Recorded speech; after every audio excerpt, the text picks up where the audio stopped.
The real story this morning, when you do a morning radio show, you prepare.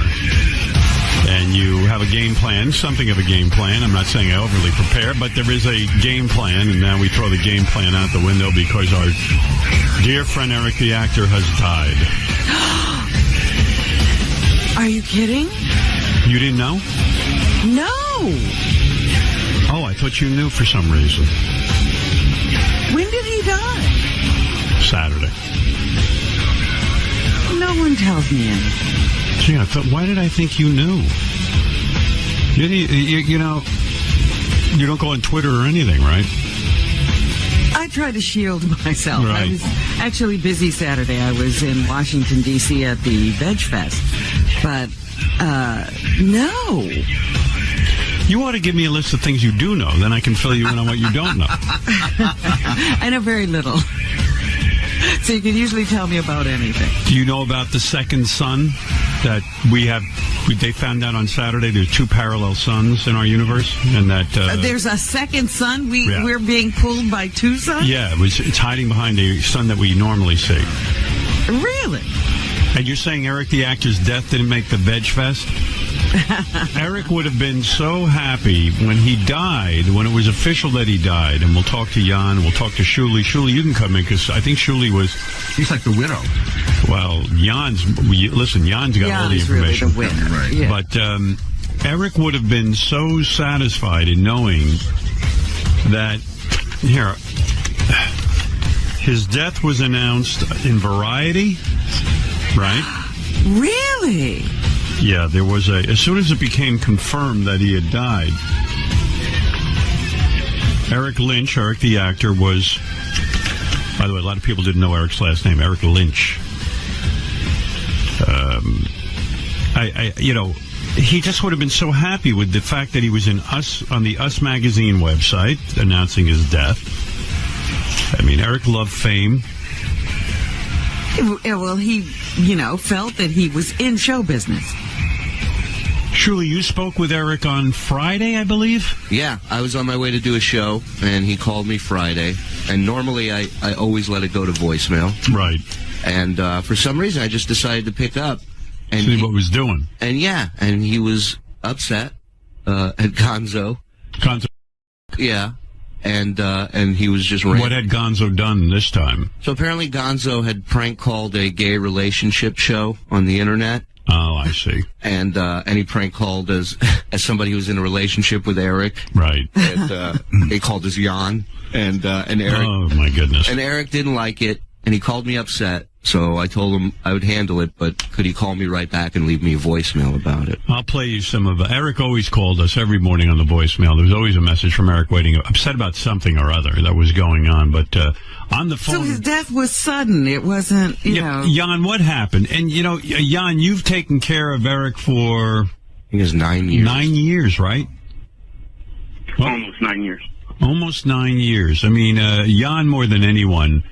Jan, Eric announced to us just on, I guess it was on Tuesday. Last week, Tuesday show that you, of course, had to leave him because you have to take care of your parents, and that came up in your life.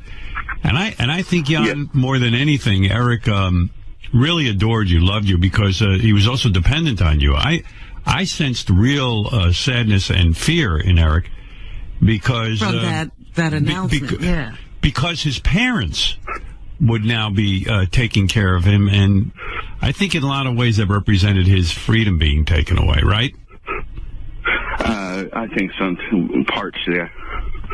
Howard, the day that he died was technically Jan's last day. Right. Working wow. with him. And I really think that, literally, his heart was broken. I think Eric had a broken heart because Jan was such a good friend to Eric. You guys became friends in high school, right, Jan? Junior high. Junior high. So Jan was like, well, people were picking on him, Jan. And go to the doctors. And he said, no, it's just my stomach. I was like, no, you look a little jaundiced. And he said he felt perfectly fine besides his stomach. And like everybody said last week when he called the show, he sounded perfectly fine. Yeah. And then Saturday morning, he woke up he had to use the bathroom, and he said he felt unstable, and he wanted to call the ambulance. So we called the ambulance, and when they showed up, his blood pressure and stuff was pretty bad, pretty low. They got him to the hospital. They got that all stable. They did tests, and his kidneys and liver started shutting down. And pretty much around about 3:15, his body just shut down. 3:15 in the afternoon. Well, Jan, I hear the pain in your voice. I loved Eric. I truly, truly loved him. I mean, when Eric would call in, I got so excited because he was the greatest. And what I loved about Eric, Jan, maybe you feel the same way, I don't know, but what I loved about him was that here was this guy afflicted with every thing on the planet. I mean, you couldn't have gotten worse luck dealt to you. And Eric didn't view it that way. Eric wasn't a guy who acted any differently than any of us. I was always amazed how feisty he was, how pissed off he was, how he called me Big Nose and Gary Beavertooth. And what I loved about Eric, most people in Eric's condition would be bitter. But Eric loved life. He loved watching TV. He loved celebrities. He loved show business. He loved wrestling. He was passionate. A real fan. He was a fan. And I was like, oh, my God, Eric, you see so many people who, let's say, are in a wheelchair or who have Eric's, all of his physical deformities, really. And his foot, it was club-footed. His foot was turned around. It was a whole thing. Couldn't walk. And out of all of this, he still carried on like a maniac. Yeah. And it was the greatest. I said, One of the best things would be all of the demands. Johnny hasn't done this, and Johnny hasn't done My favorite Eric moment, Jan, was, I have a couple when I think about him. I'm thinking about, you okay, Jan? Yeah, I'm fine. Yeah. I think my favorite moment, well, I have a couple, and I'll play some of them. But my favorite moment had to be when Eric had gotten a job on a TV show that we got for him in plain sight. And he had to go down to New Mexico, but he was afraid that werewolves lived in New Mexico because Johnny told him, he read on IMDb that there are werewolves in New Mexico. I was there for this. It was amazing. Yeah, and it was the greatest thing as I go, here in the middle of everything, Eric says, look, I don't want... He's demanding. And I convinced him, I said, do you think they'd put all their actors in danger with werewolves?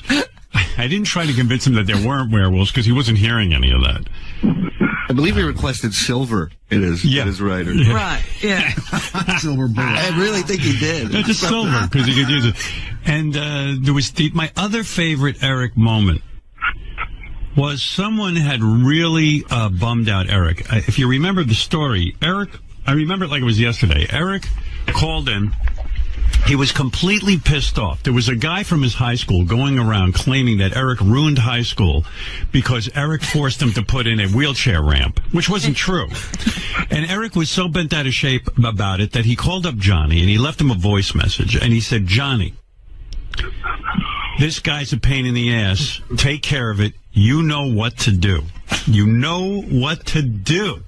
And I was like, this guy's like a little mafia guy, he's like, and I know Johnny was thrilled because Eric actually sounded like one of the mob bosses that Johnny grew up around. It was the great, I got to just play it for you. Oh, here's Eric the Midget. Let's find out. I'll get him on the phone. What are you, nuts? What are you, nuts? Eric. So what? So what? What do you think, you could call a hit on someone? That's a felony. I wasn't calling a hit. Johnny knows what I'm talking about, not a hit. What are you talking want, about? Him to, find someone to teach this kid a lesson. Oh, you want him legs broken? Or Beat up. What do you want done to him? Because Johnny's got to know what to do. You leave a message like that, Johnny thinks he's supposed to go. Hey, Howard. Eric, I want to hear this message you left Johnny. Received yesterday at 1:26 a.m. Hey, Johnny, Did you catch the replays when it was supposedly from my school called in and said that I ruined the school because of having them do construction and everything? Find that guy. His name's Gary. You know what to do. You know what to do. Just find him. Johnny, how did he get...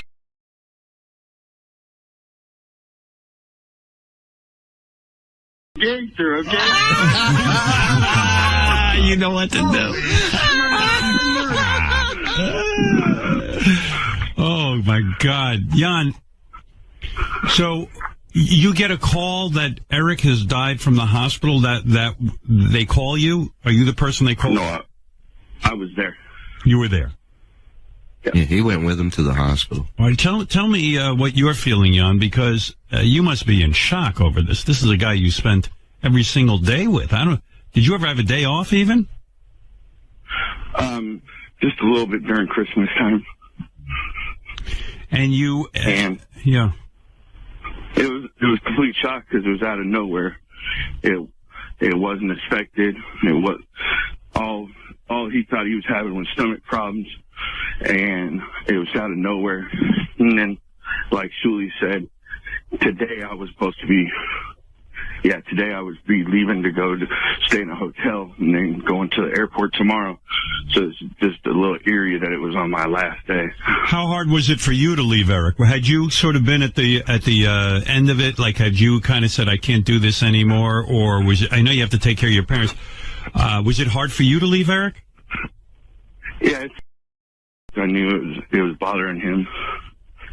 It was hard on him because you represented his freedom, really. I mean, nobody at 30, Eric was 39, by the way. No one at 39 wants to be sort of with their parents and have their parents taking care of them. You represented his freedom. Like, his parents weren't going to take him to the bunny ranch. You were willing to do that, you know? Yeah. And I think he was taking it hard, wasn't he? Yeah, he was. And, of course, even though the last, let's say, year he hadn't been feeling much but to just hang out on his bed because arthritis and stuff, he still kind of stared at me and he wouldn't be able to do as much stuff. Yeah. So when are they doing the funeral? There isn't nothing planned yet.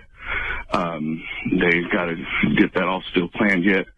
I can, because I know on the internet there's all kinds of fake funeral services telling people to go to certain churches in Sacramento. There is nothing yet. And when there will be, his family's just going to have a small private funeral, and they ask for privacy and respect. Right. His family asked if any fans want to honor him. Eric, pretty much when he was younger, grew up in the Shriners Hospital, Sacramento / San Francisco, and said if they want to honor him, they can put a donation in his name to the Shriners, Sacramento. Hard to believe. And then, go ahead, yeah. And then his parents know about the Stern fan groups that meet up. They said feel free if they want to have get-togethers and mourn him together. But there's not going to be a public service for him. Right. Well, you know, Jan, Eric was a little in stature, but a big presence, particularly on this show. I was just so taken with him. And you know, I was saying earlier, you know, Eric loved the spotlight. He really did. He'd love to be at these events. He would love to be a part of everything. And, you know, he was just saying that he was upset with Johnny for not getting together some trip because he was going to go visit the Jimmy Kimmel show and do a lot of things down in Los Angeles. Robert, he was always upset with Johnny for not getting him on things. It literally was a phone call every week from him about that. But I was saying, Jan, too bad Eric isn't around to see that. He's on this TMZ website. He's in Us Weekly. There's a big picture of him. There's a big picture. Yeah, he was on he's on the Sacramento NBC news station's website, which he was friends with one of the news people there. He was on a bunch of different news channels websites. His death was announced pretty much everywhere. His death was announced by Variety magazine, which is the show business Bible. You know, I mean, He made it. He made it. He made it. He's finally an actor. He was. Last night, I don't know if it's changed. He was number 5 trending on Twitter, and then number 6 trending worldwide on all web. He was number 1 for like an hour on Twitter, or maybe more, but he was number 1 on there. That would have been important to Eric, right, Jan?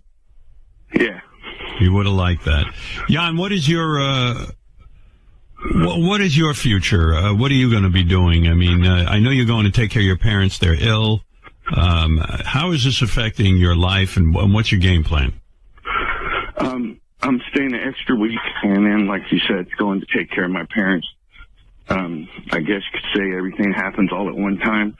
My dad got put in a wheelchair, and my mom is going blind.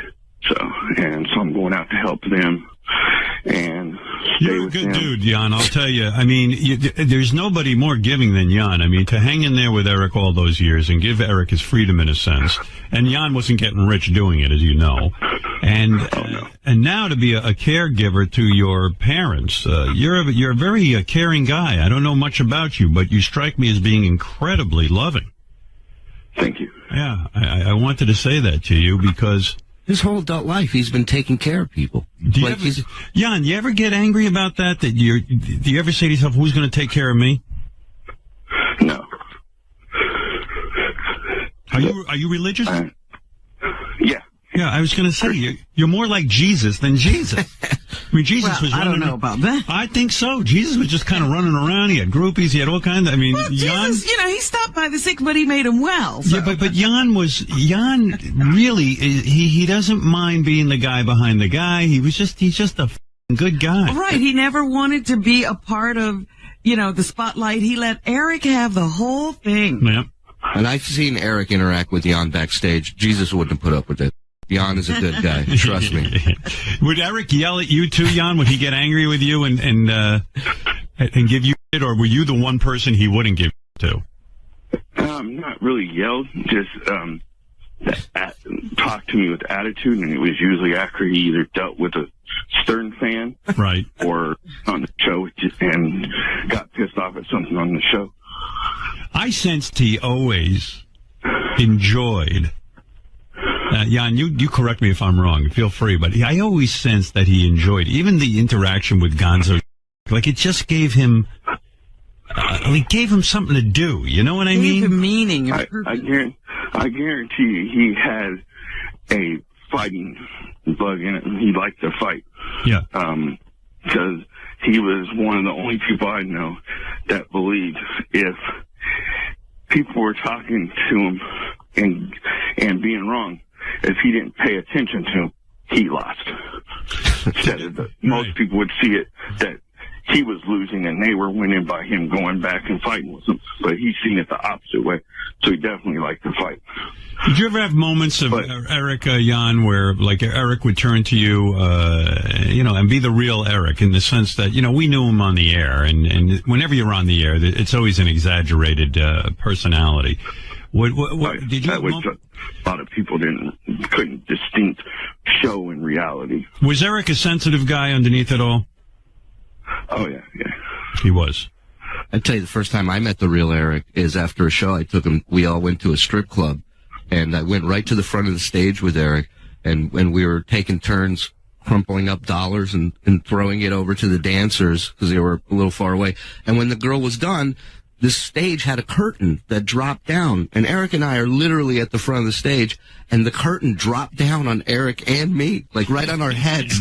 And I immediately freak out, and I pull him out, in his wheelchair, and I'm like, "Are you okay?" And he looks at me and goes, "What a way to go." Eric loved women, right, Jan? I mean, that was the thing. Was the highlight of his life, and I want you to answer me, was one of the highlights, certainly maybe the highlight, was when we got him laid at the Bunny Ranch. Am I correct? Yeah. Yeah, I mean, the poor guy was sort of saddled with this body that, he couldn't really ever be treated like a man because he was so dependent on everyone. And when he went to the bunny ranch, for once he felt like this is what it must be like. You know what I mean? To just be normal and have a check into it. Yeah. If you remember this, who is what I want to know. That was Cherry last night. Cherry last night. Yeah, me last night. Cherry, was he good in bed? I mean, did you have an orgasm?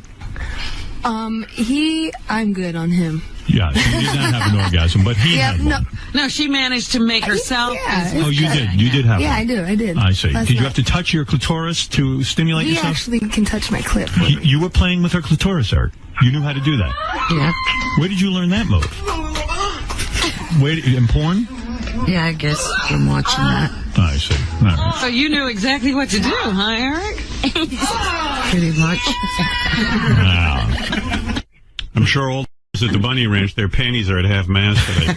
Yeah, they are flying a flag at half mast. They seem to like Eric, the girls. They did. Well, this is the thing about prostitutes. They seem to like everybody.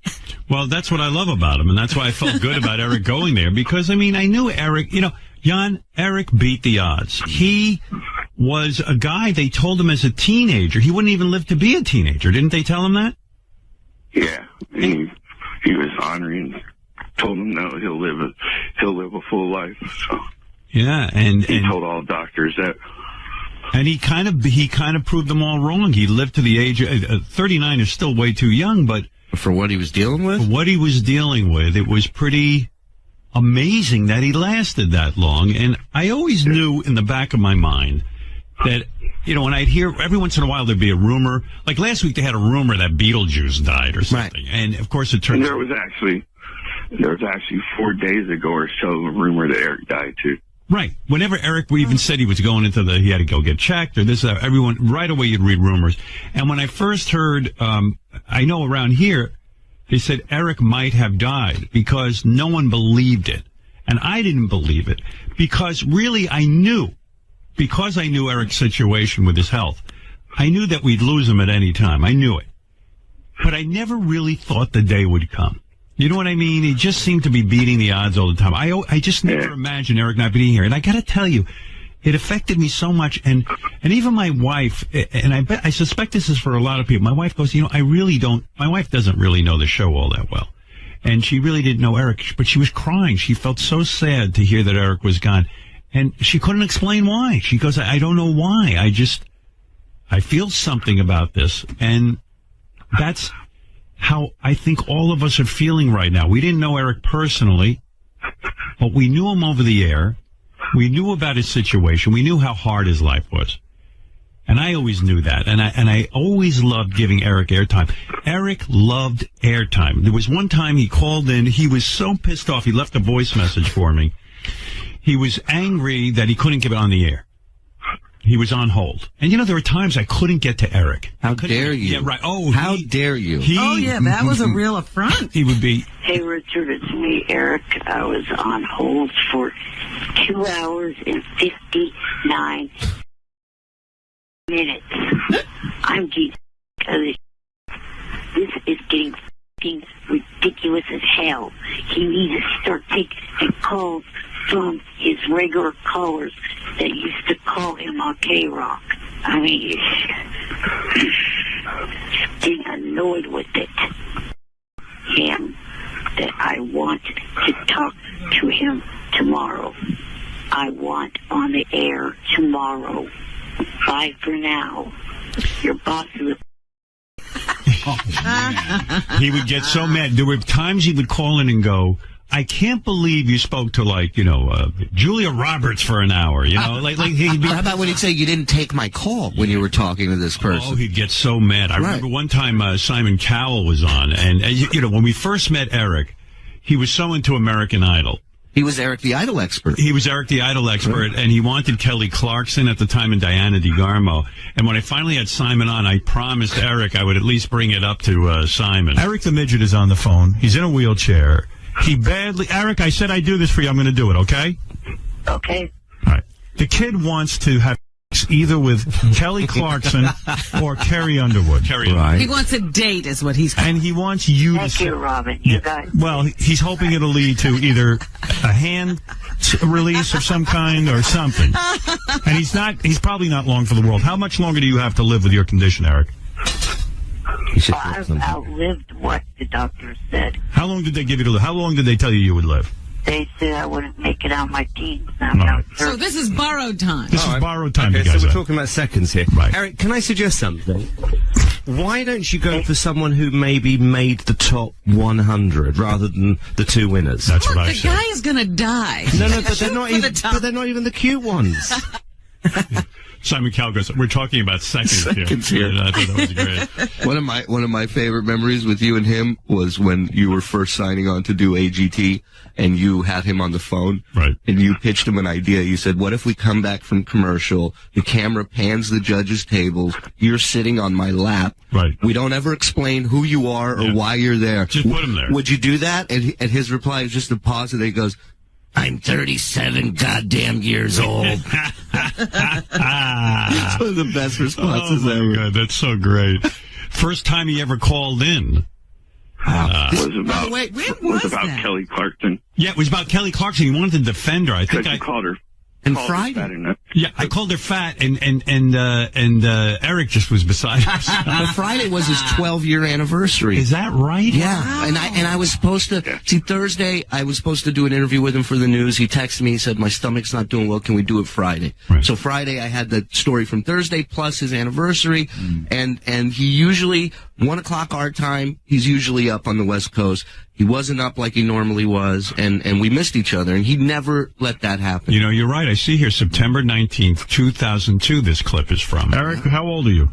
27. What's wrong with you? There's something wrong, right? Well, I'm a disabled person. Yeah. Okay. You're a guy? Yes. Oh. I'm only 3'5", 3'6". We got to get you down here. 3'5". What are you, a midget? Yeah. And what are you, ill or something? No, it's just it's 5 o'clock in the morning here.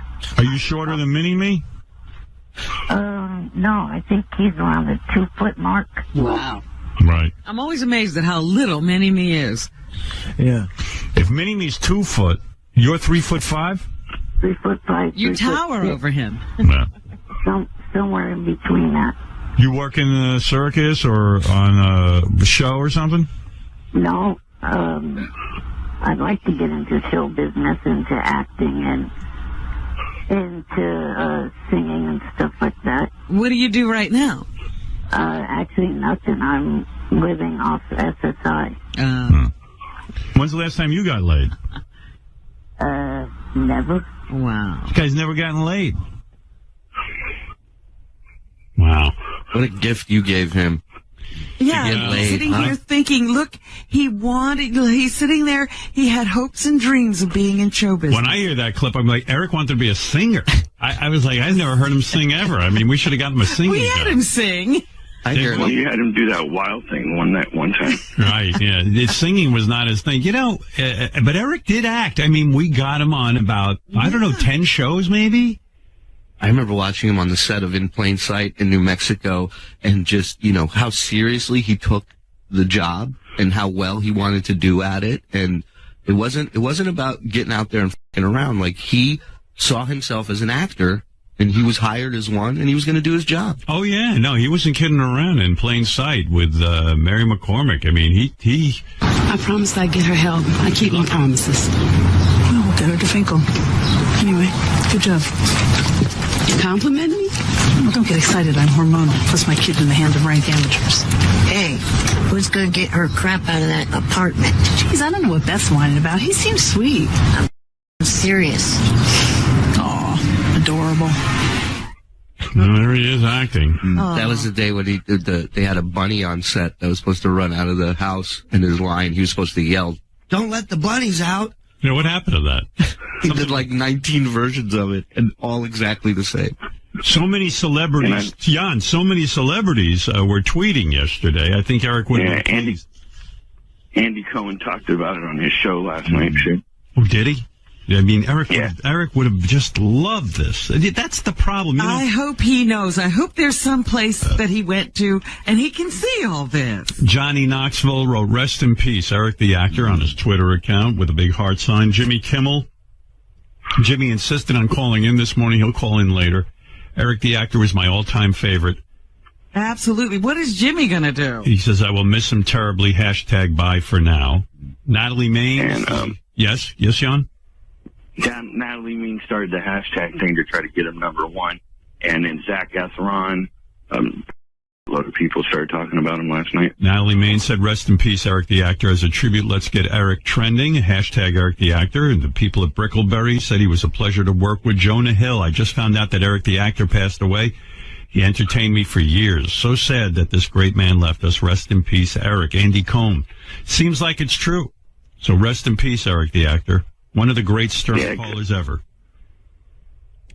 We were going to originally try to wait till this morning where we can officially announce it on the show, but then family members and friends from high school seen it on family members' pages and started posting it on my page and started rumors that he was dead. So well, it seems like everyone knew but Robin. Yesterday. Robin was actually shocked when I told her this morning. VegFest. Yeah, I heard. Right. Because, Robin, at VegFest, they don't know Eric the actor, I guess. I guess not. It wasn't trending at like VegFest. News was blocked. I'll tell you, I'll never be jealous of Robin's life when I hear she's at VegFest. I'd rather have Jan be taking care of me. When she's on her boat, I'll get a little envious, but not at VegFest. You know what I mean? They were asking about you there. It was Washington, D.C., where we started. Us Weekly, Howard Stern Show whackpacker Eric the actor Lynch died. He did not like being called a whackpacker. Let's remind people of this. In fact, Jan, I have some tape when Eric called, and he was just beside himself. Let me see if I can dig that out real quick. Somebody keeps changing my page. I don't know how that's possible. Are you crying, Jan, or is that a breathing situation? No, I'm walking around outside where I don't keep people up. Oh, okay. Yeah, you're out of breath. It sounds like. Yeah. I'm just walking around, so I didn't want to keep people up. Oh God, I have so many great Eric moments. Do you remember when Eric measured his? Oh yes. Yes. Why did he do that, Jan? I forget. Like there must have been a reason because that's something Eric normally wouldn't do. I think you offered him something, and all I know is I got woken up that morning and by phone call asking me to bring him the roller. Now Eric could have faked it, but he didn't. He was a man of his word, and here's a moment. So you're laying on the bed, nude, on your back. Yeah. All right. Just want to picture this. And you're fully aroused? Yes. Are you ready to measure? Yeah. All right, go ahead. It's, Be honest. From your shaft, not from your balls. I know. I remember what you told me. God knows what I told him. Like your son. 5 inches. You're 5 inches. Fully aroused. Poor Jan. Somewhere a little over. Jan, did you throw away that ruler after that, or did you keep it? I don't know what happened to it, to tell you the truth. Jan's blocked out that whole evening. Well, that wasn't the only time that something like that happened. That time that he was, well, I guess you could say sexting or whatever you would consider through email, taking a picture of his cock and sending it out. I walked in on him when he was doing it. And what, was he ashamed that you walked in on him? No, he got me that he just used the bathroom and he hadn't got his pants up yet. Oh, that's the greatest.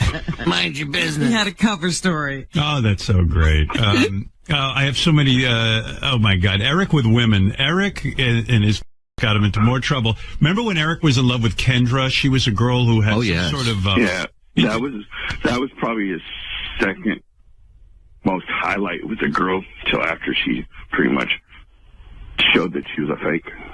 Yeah, Kendra had what, a website? She was right. She was some kind of a cam girl, webcam girl or something. And Eric was, and then she worked at a strip club in Phoenix. Yeah, and Eric was falling in love with her, and he would call up irate if anybody said anything about her. He really, he really thought of her as like a girlfriend, right, Jan? Yeah. Eric, she's a porn star, right? No. No. Eric, I'm looking at her website. Can you define pornography for me, Eric? She's got live webcams where she's naked on her website. She's got live webcams where she makes up little chicks. Is that not pornography? Wrong. Horseshoe. Shut up. Well, what is wrong about that? Well, I'm just looking at. I don't even know who this is. Is she? She has a website, Howard. So I can tell you. Does she have a website, Eric? If you would shut the up for a minute, I will tell you. This is his best phone call ever. Of all the ways I thought this guy would die, I never thought of an aneurysm. He's got a girlfriend now. Look at the guy's on fire. He's gonna fight you. Is he on meth? Eric loved the show, didn't he? It gave him a reason it gave him fame. It gave him so much, right? Yeah. He liked the fame. He liked the fighting, like I said earlier. Yeah. What a character. God, I loved him. I mean, people say, what people say, I just love the guy. I loved him. Sometimes Gary would come to me and go, I can't believe what? Gary would come to me sometimes and he would say, Howard, how can you put this guy on? He's ungrateful. I go, Gary, that's what's so great about him. Right. He's not sitting there sucking somebody's dick for airtime. He's like, it's just unbelievable. There's nobody that's dealt that hand in life that is like to the rest of the world. Yeah, they're usually a little giving, a little meekish, something, you know? No, not him. Gary, you had a love-hate relationship with Eric, didn't you? I mean, I did. And more hate than love, because you know what? I feel actually good. First of all, I know he was really mad at me this last week because I gave him a hard time about the ALS challenge, but I always saw it as like ball breaking, meaning like I didn't go home and say to my family, I hate Eric. Like it was here, I would with him, and then I just left it there. And I love tweaking him, there's no doubt about it. But when I spoke to him last year off the air about coming to the birthday show, which by the way up as well, I thought I had a good conversation with him. I thought we were sort of in a good place. But yeah, I like breaking his balls, and he did get under my skin. You didn't like Eric, though. You genuinely didn't like him. You would really get him. Can I tell a story? This is where it turned for me. I always liked him, and I felt for him. And so he asked me once, could you get me into the American Idol show in Sacramento? So I remember talking to you, and you said, hey, if you can help the guy out. So I had to call a friend of a friend who ran the venue. You know, it was not an easy thing to do. So if Eric asked me on a Tuesday morning, I immediately went to work on it. When I came in Thursday morning, he had left me this vicious voicemail. Listen, you f***er, if you're f***ing around with me, I will get you. And I called him back, and I go, Eric, I'm trying to help you. Like, I got other work to do. Right. But that's who he was. Yeah. And it would drive you nuts because you felt he was unappreciative. But what I loved about him, Gary, which I always had to explain myself to Gary, because Gary would say, how can you do this? He's driving me crazy. I can't stand this guy. I said, but it's the greatest. It's so fucking great because Eric, by all accounts, with his afflictions and everything he had going on, you would think he would be this meek guy. Like you said, Shuli, he wasn't. He was a guy who would mix it up and be ornery. It was the way he was. He'd yell at you if you were trying to help him. Yeah. No, he wanted no favors. He was entitled. And you better give it to him. That's why I feel like Jan must have had like such a wild time with him. I mean, because as much as Jan helped him, he probably got yelled at too.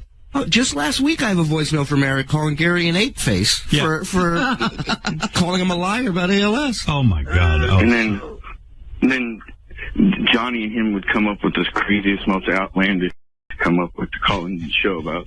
But the thing I love most about that is Eric at his core was such a good guy that when you finally get him on the spot, you're like, dude, come clean. What's going on with this? And he'd go, all right. He wouldn't to your face for too long. Yeah, he was good. One of my favorite moments, Jan, was when Eric decided to go out on his own. He started with Johnny, his own internet radio station, and it was all Eric was the linchpin of this whole thing. And Eric's show, when we would play back Eric's show, it was the greatest thing ever. Dad wanted to know, I believe, what your last movie. Dad wanted to know, I believe, what your last movie that you went to go see. What movie was that? Yeah, I wish I didn't go see it. I didn't go see it. Not my experience. I didn't see it. What was that about? Oh, yeah, I didn't see it. What was that about? It was a show about American Idol. It was a wrap-up show for American Idol. And show done in a well. It was so great. No matter what they did, Eric was the one you couldn't hear. It just went on, and it was always weird technical difficulties. Eric, are you mad at Johnny for not following orders and calling into the Stern Show last Thursday?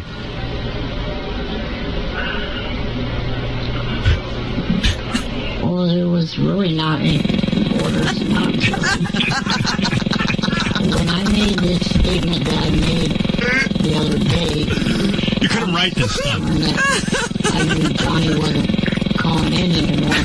I was basically... You couldn't write this stuff. Oh, it was amazing. That's a great question. Yeah. Jan, it was unbelievable, right?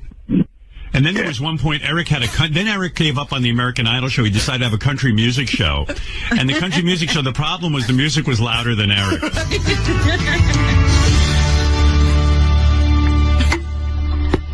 That was Jules' debut.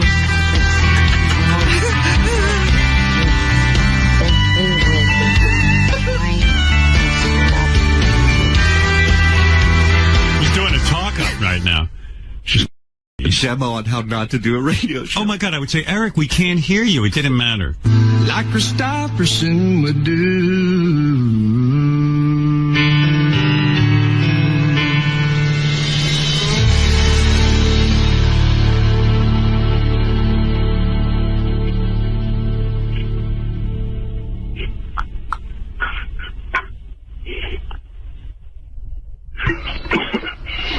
Got a cold feet,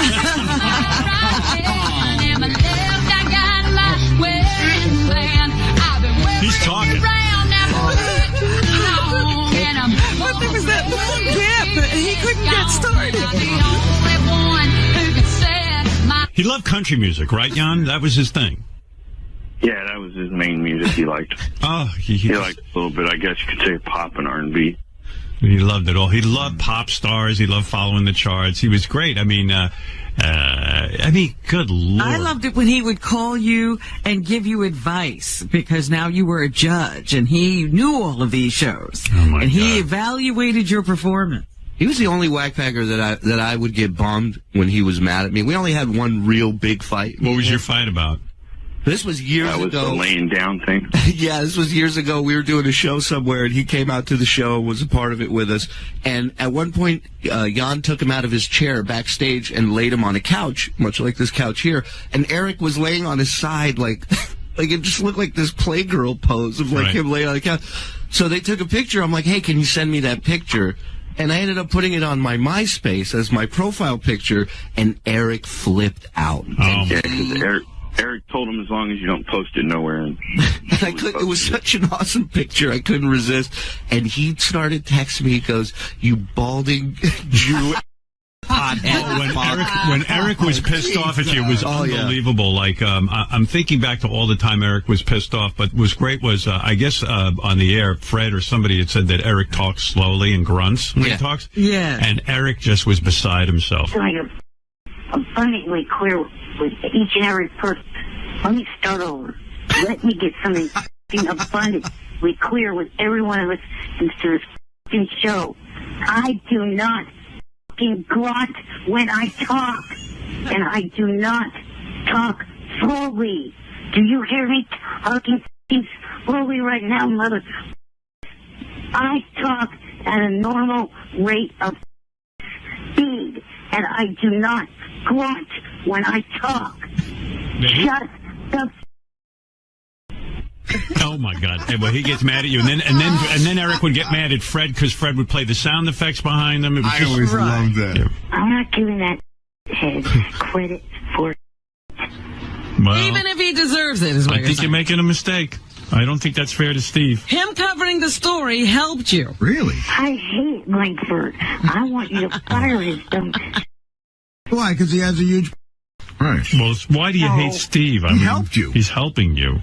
0 point. Are you saying you don't want any help? Fred, you push that button one more time. I'm going to find you. You're going to. What? 0.0. I'll meet you at JFK. Eric could fight with the best of them, and he loved it. I don't even know what he said to you there, Fred. He was like, gonna do something. He was just mad because, like, I always interject these little things, and he says, "I want to break. I'm flying to New York. I'm going to break your fingers." Is that what he said? Yeah. It was beautiful. That was so pure. Yeah, you almost felt like good if Eric was angry with you because it meant you'd arrived or something. He was alive in those moments. And by the way, I don't want to paint Eric as always being angry. There were times Eric could be downright sweet when he'd leave his message for the happy holidays. Hey, it's Eric the actor. I wanted to leave this little Christmas message. So I just wanted to say, happy holidays to everyone. Merry Christmas, Happy New Year.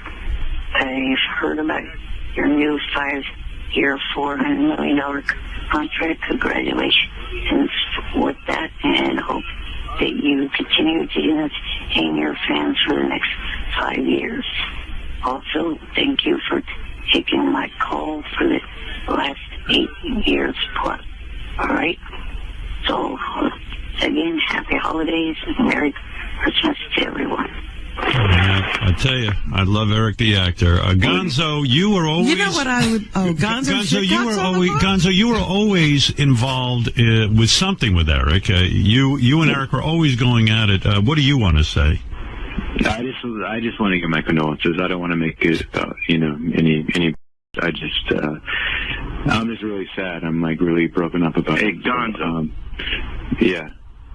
Isn't it a little too late to come start saying all this stuff and turning your Twitter page around? Yeah, I mean, even when Eric was alive, I never really did that much. I never really, fucked with Eric that much. I just, it was the all worst good one. fun.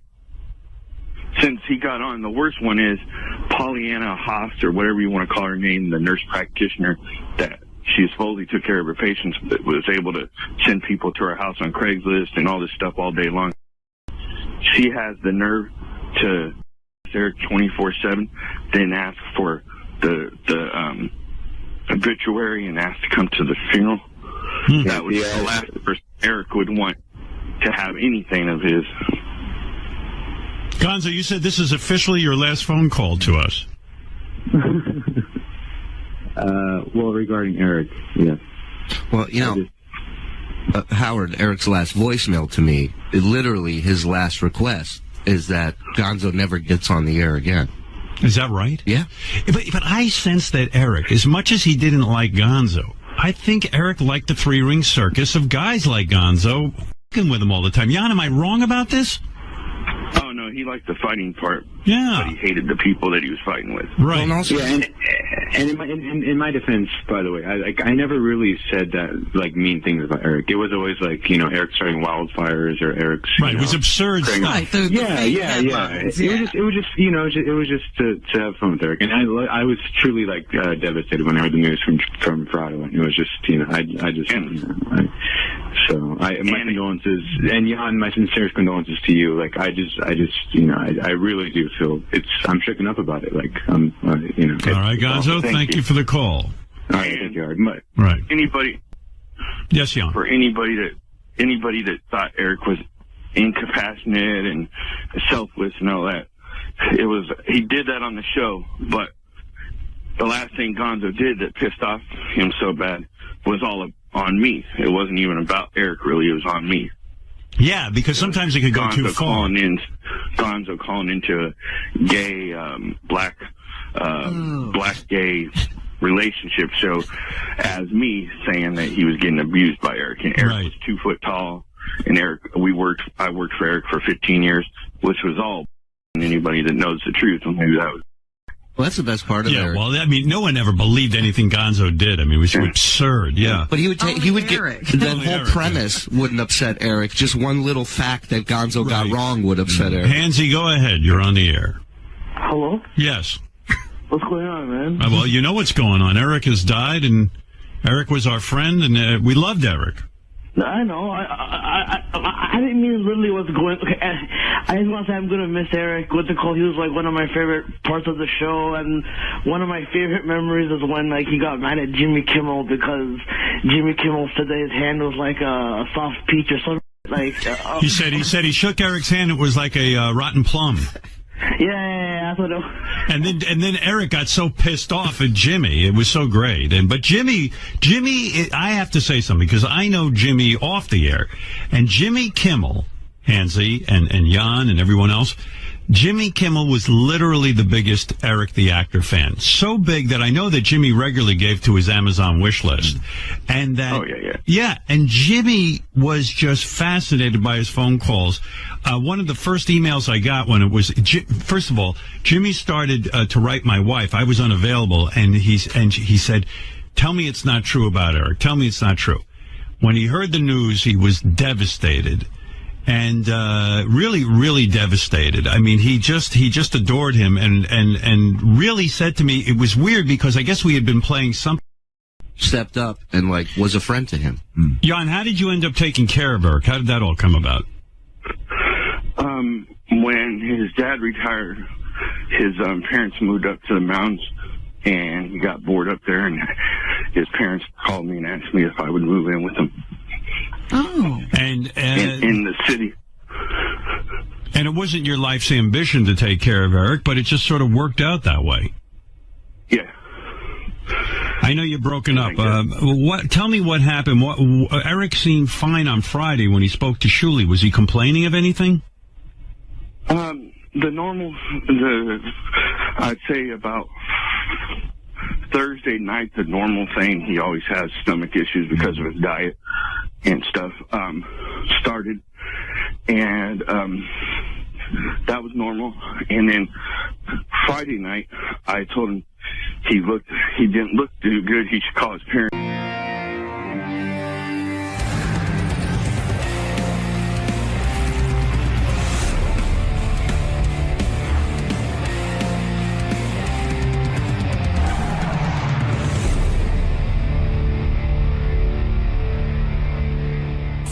What's going on?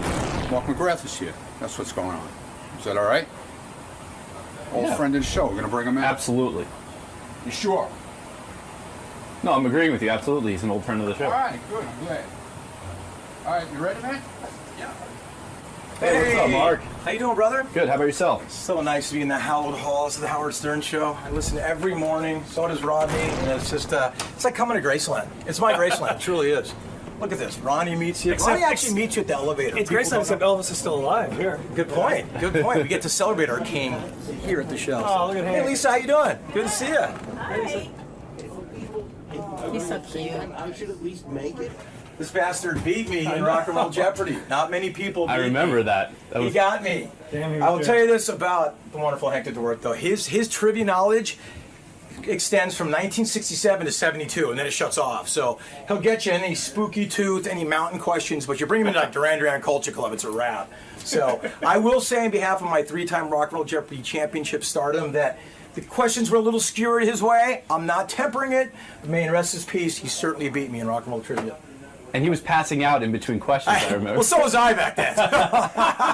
It was kind of a fair fight, but Lord rest his soul, man. We love this little guy. He's the greatest. Mark, good to see you again. You too, bro. So happy to be here, man. All right, I'll let you get to Howard in a few minutes. Awesome, man. It's so great to be here. It's just like, first time here, what, Rod, 95? 95, yeah. Come back here, 17 years later. Which hot intern's giving us our release? Hi, I'm Jillian. Jillian, will we be on the intern show? What? Are we going to be on the intern show, Are too? you going to be on? Well, because now you're giving us our release. Yeah, if you want to be on. Aw, no, sorry. Okay. I did Sacha Baron Cohen last week, asshole. Who are you? Smash Mouth? Art from Everclear is here. Long-time fan. I'm going to bring him in. Okay. That means I'm a long-time fan.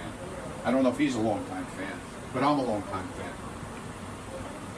Hey, what's up, Art? Hey, how are you? Welcome. Thanks for having me back. Good to see you, man.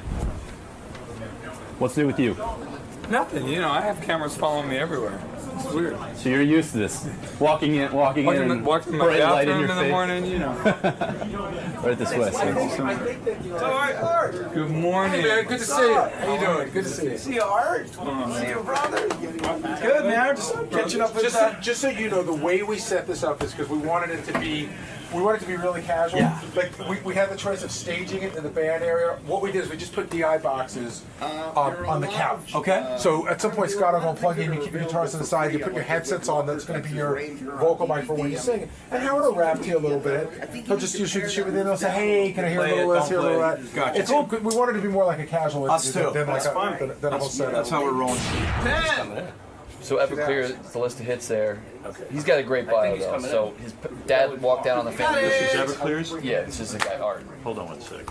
So the child support thing is great because he would used to. His father would intentionally move to states where they didn't enforce child support laws, so he wouldn't have to pay the mother. Wow. Started drinking when he was 8, smoking weed at 9, selling drugs at 11. I think you talked to him a lot last time about selling drugs. Wow. He was a heroin addict in his 20s, OD'd on cocaine at 22. His brother died of heroin when he was 12, and his girlfriend died that same year. His brother died of a when heroin brother was overdose. 12, or when Art was 12. He tried to kill himself that year. He jumped off a pier and had sand in his pockets, you know, so he'd float quicker or sink quicker. And he said he heard his brother tell him, "Now's not your time," so he saved himself. Mark, you know, the Summerland tour, it's all like 90s bands. So I'm wondering who's headlining out of Sugar Ray and Everclear. I assume Sugar Ray, but Howard, he told me an interesting story. We were just talking about this again. There's a park near his house. When we drove to Stamos, and he goes, "That's where celebrities go when they want to get their children photographed." And he said, like, if you go to the park, there's like stylists hanging around the periphery, and what you do is you like push your kid in, and it's like a zoo. The photographer, you know, the paparazzi there. That's how you get your kid in Us Weekly and all those magazines. Wow. Which freaked me out. Let me introduce these guys. This is two guys who I think you're going to love. Mark McGrath is in the band Sugar Ray, and from the band Everclear. I was listening to Everclear all weekend. I was on lithium. Yeah. I guess because you're a tumor, you were on lithium. No, the radio. Boys. Satellite channel. Hey there. Fellas. Good to see you. Good seeing you. What a day to be here, man. Congratulations. Hey, Mark. Yeah, big night, AT&T. Big night, brother. Yeah. Big night. Make sure that microphone's near your mouth. Yeah. Look at you guys. It looks like a clown car, that couch. 3 guys. Clown car, guys with tattoos. Feels like a clown car. It does. Oh, God, Fred, you're a genius. I ran into Whitney Cummings this morning at a coffee shop. She says hello, Howard. No. Oh, wow. Of all people. Cool. Very She's the cool. greatest. She gives her love and salutations. All right, that's nice. I'm just trying to get your guitars all hooked in here. One. What? One. One? What does one mean? Guitar one, yeah. Well, 1 is the loneliest number. Guitar two. Okay. Got it. All right, you're all set there? Yeah. Hey, so anyway, let me talk first. Yeah. Mark McGrath, as you know, was in the band Sugar Ray, still is. And Everclear, everyone knows Everclear, and you know Art. And they're going out on tour together, some sort of weird tour. What is this tour? Well, basically, we decided to take the most iconic multi-platinum acts of the 90s, put them together, and go on tour. Who's on the tour? Tour is the Gin Blossoms, Everclear, Smash Mouth, Sugar Ray. No Smash Mouth. No Smash Mouth. Why would you say Smash Mouth? Because they were considered for a second. It didn't work out. And you replaced them with Sugar Ray? And we replaced them with Sugar Ray. And I go, I know those guys. Let's do it. And we did, and Lit and Marcy Playground Hard. Those are the 5 bands. Art, what, let me see what headphones you're on. Just turn your head. Can you not hear me very well? What? I hear you. Scott! It's right here. All right, all right. Because I don't know who anyone is. You know, what's your name, sir? I'm Rodney. No. Oh, you're right. Wait a second. Let me get this This straight. is Art. They separated us. Let me see what's going on here. For a second. Wait, here. Let me get this. Let me get this going. Like 50 guys piled in. Sorry, dude. We're excited. Art, who is the headliner on this show? Is it Sugar Ray or is it Everclear? Well, actually, this was an idea. We're the last band. Everclear is the last band on the show. Right. But I'd have to say the headliners are the songs. Who's the headline? Don't give me any of your bullshit. No, I'm not giving you bullshit. I'm telling you. Everclear is playing last, so they would be the headliners. Everclear is the headliner. Absolutely. I'm happy Why to is defer Art to afraid to say that? Because he's a nice guy. He's being diplomatic. This is our first time doing this tour, Summerland, so he's just being we're in diplomacy phase right Art, now. why can't you crow about your success that you are bigger than Sugar Ray? Why can I crow about it? You can't. Why can't you? It's not true. Well, it is. If you go on last, you're the headliner. Yeah, no, that's very vaudeville of you, but that's not really Art true. is a very modest guy. And you know, Art, I admire your personal story. This guy's been, I don't know if you know this, Robin. Art has been through the worst fucking life on the planet. What's happened to him since last we saw him? I mean, I'm Art, having a don't good you life. Art, no, I got a no. new baby. Yeah, but you had a tough life growing up, and I admire we've you. talked You're about coming that. through adversity and all that. First of all, Art, who of course is Everclear. Let's face it. You fired. How many guys have you fired so far from the band? Man, I get Mitt Romney on those people every day. You've kicked out several members of the original band. That's right. Why did you Actually, kick they them weren't out? the original band. That was the third band. The guys that came in here. Is it hard to fire guys in a band? Yeah, of course it is. It is. How do you do it? Like, do you call them in, or do you do it over the phone, or do you have one of And your why bands? do you do it? Well, it depends. And sometimes I've been clean and sober for 23 years in June. Right. And I just have a zero tolerance for drugs. So it came down to that. Thank God I wasn't in your band. Let's just, If Mark had been in your band, he would have been thrown out. Mark, are you clean ever and tell him sober? how we met? I'm not sober, Howard, but, compared to how I used to come here back in the 90s, things have changed a little bit. You're Let's a be little bit honest. better. Let's be honest. Good for you. Yeah. Good for you. The night we met, he came to my hotel room on acid. Is that right? Are you kidding? And Good were you upset about that? No, I was okay with it. I wasn't on acid. I didn't take it personally. Here's what I'm going to remind people how horrible your life is. Or No.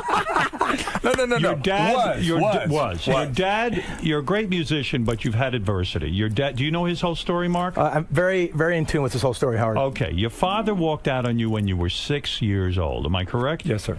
And when he walked out, he refused to pay child support. As a matter of fact, your poor mother, who I'm sure you identify with, your father would move from state to state. He'd find states that don't allow child support, who don't go after people who don't pay child support. There was 2 states, and he went to both of them. What were the 2 states? Texas and Florida. So he would move purposely between Texas and Florida so he wouldn't have to pay child support. It's true story. That's rough. So your mother struggled. And you had a brother and how many sisters? 3 sisters. 3 sisters and a brother. Right. And drug addiction ran in your family. And your brother died from when you were 12 years old from drugs, right? Right.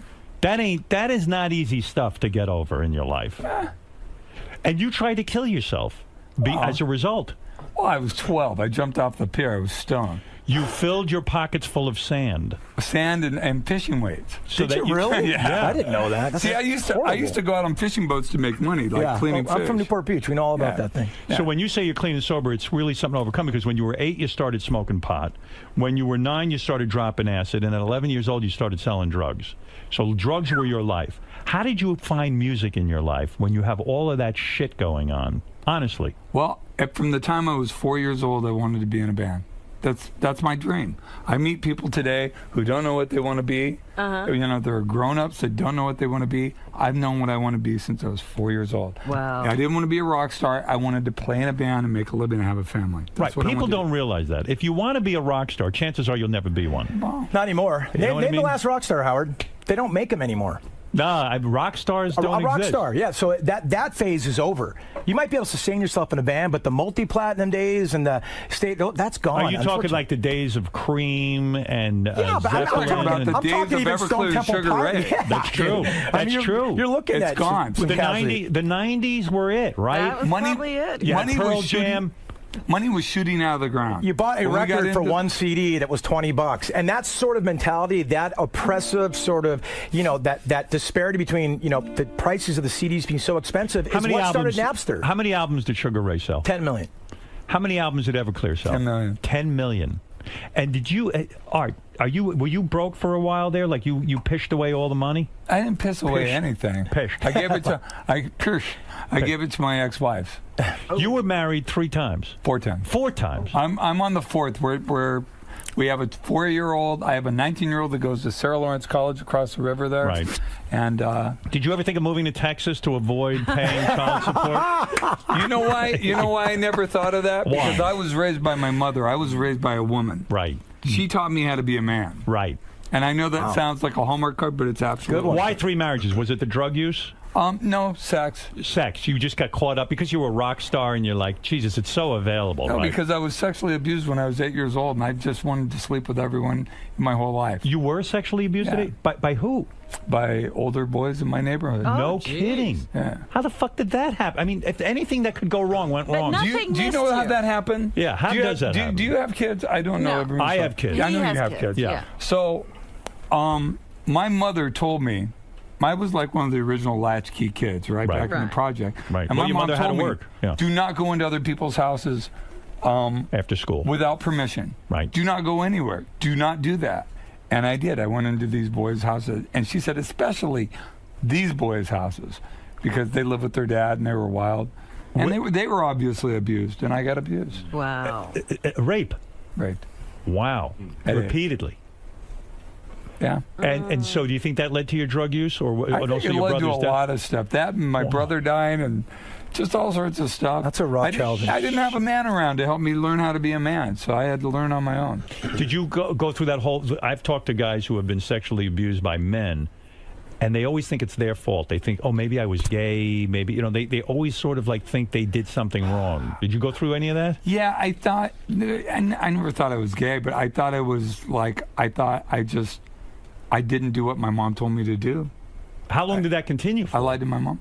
What do you mean? Like, how long did that go on for, these rapes?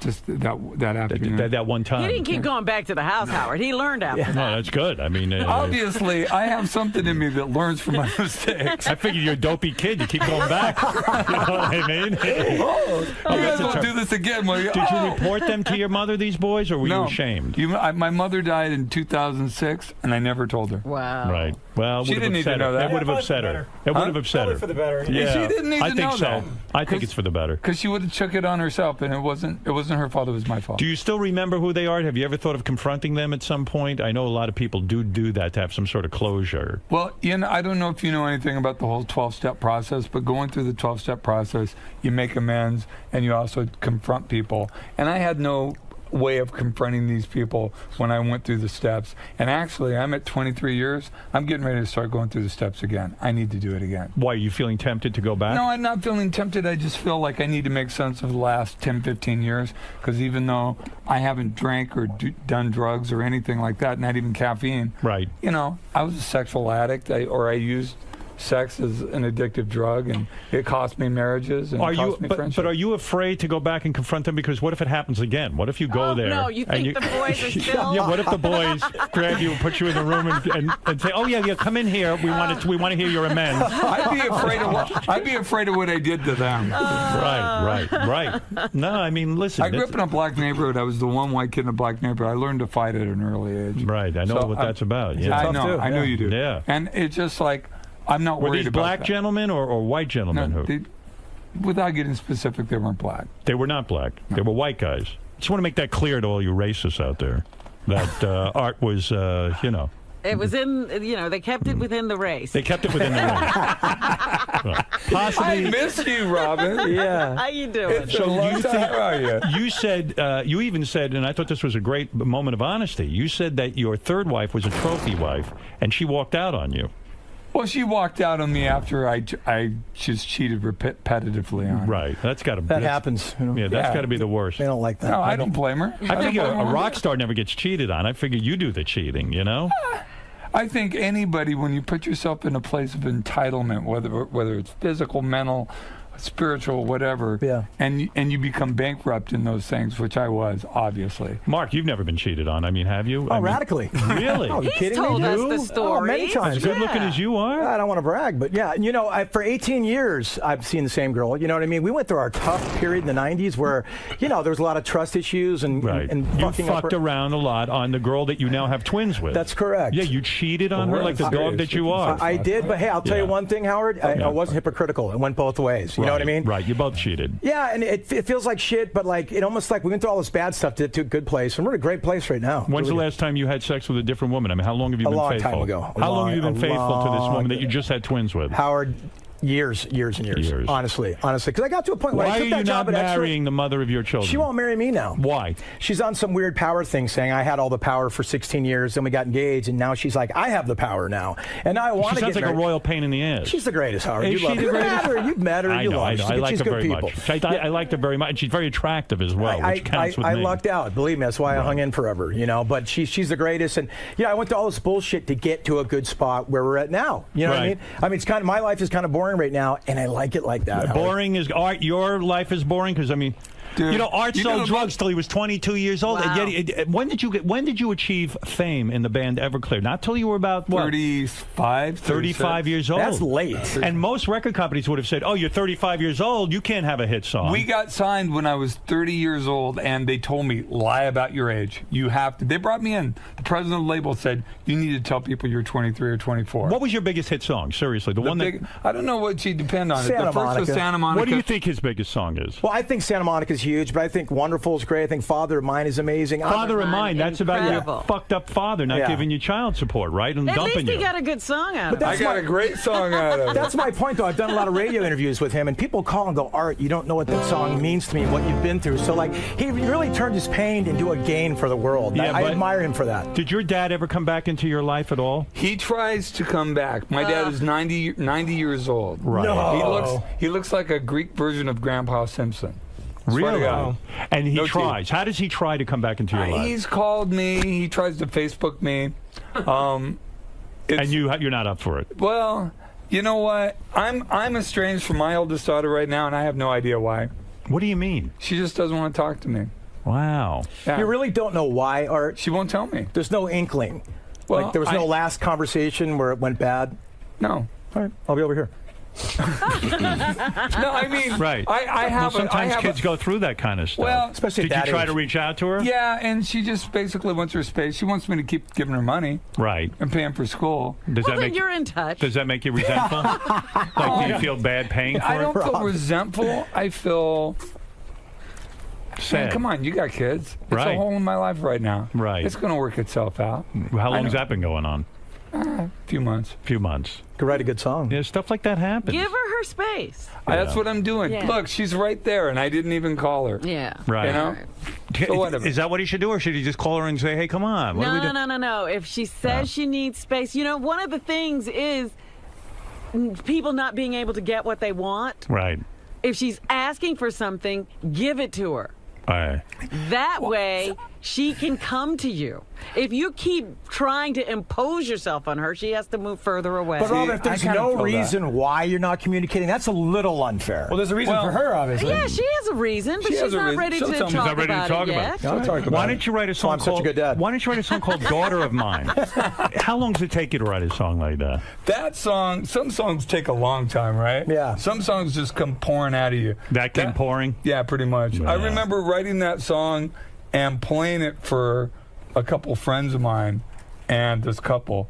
And they're like, well, what's coming on the next record? And I played it for them, and they were bawling, the man and the woman. I'm like, so I'm onto something here. Right. The label was like, this Crying is going to be a good. single. I go, this is either going to be a single that people absolutely love or people absolutely hate. Do you think that's what inspired your dad to get in touch with you?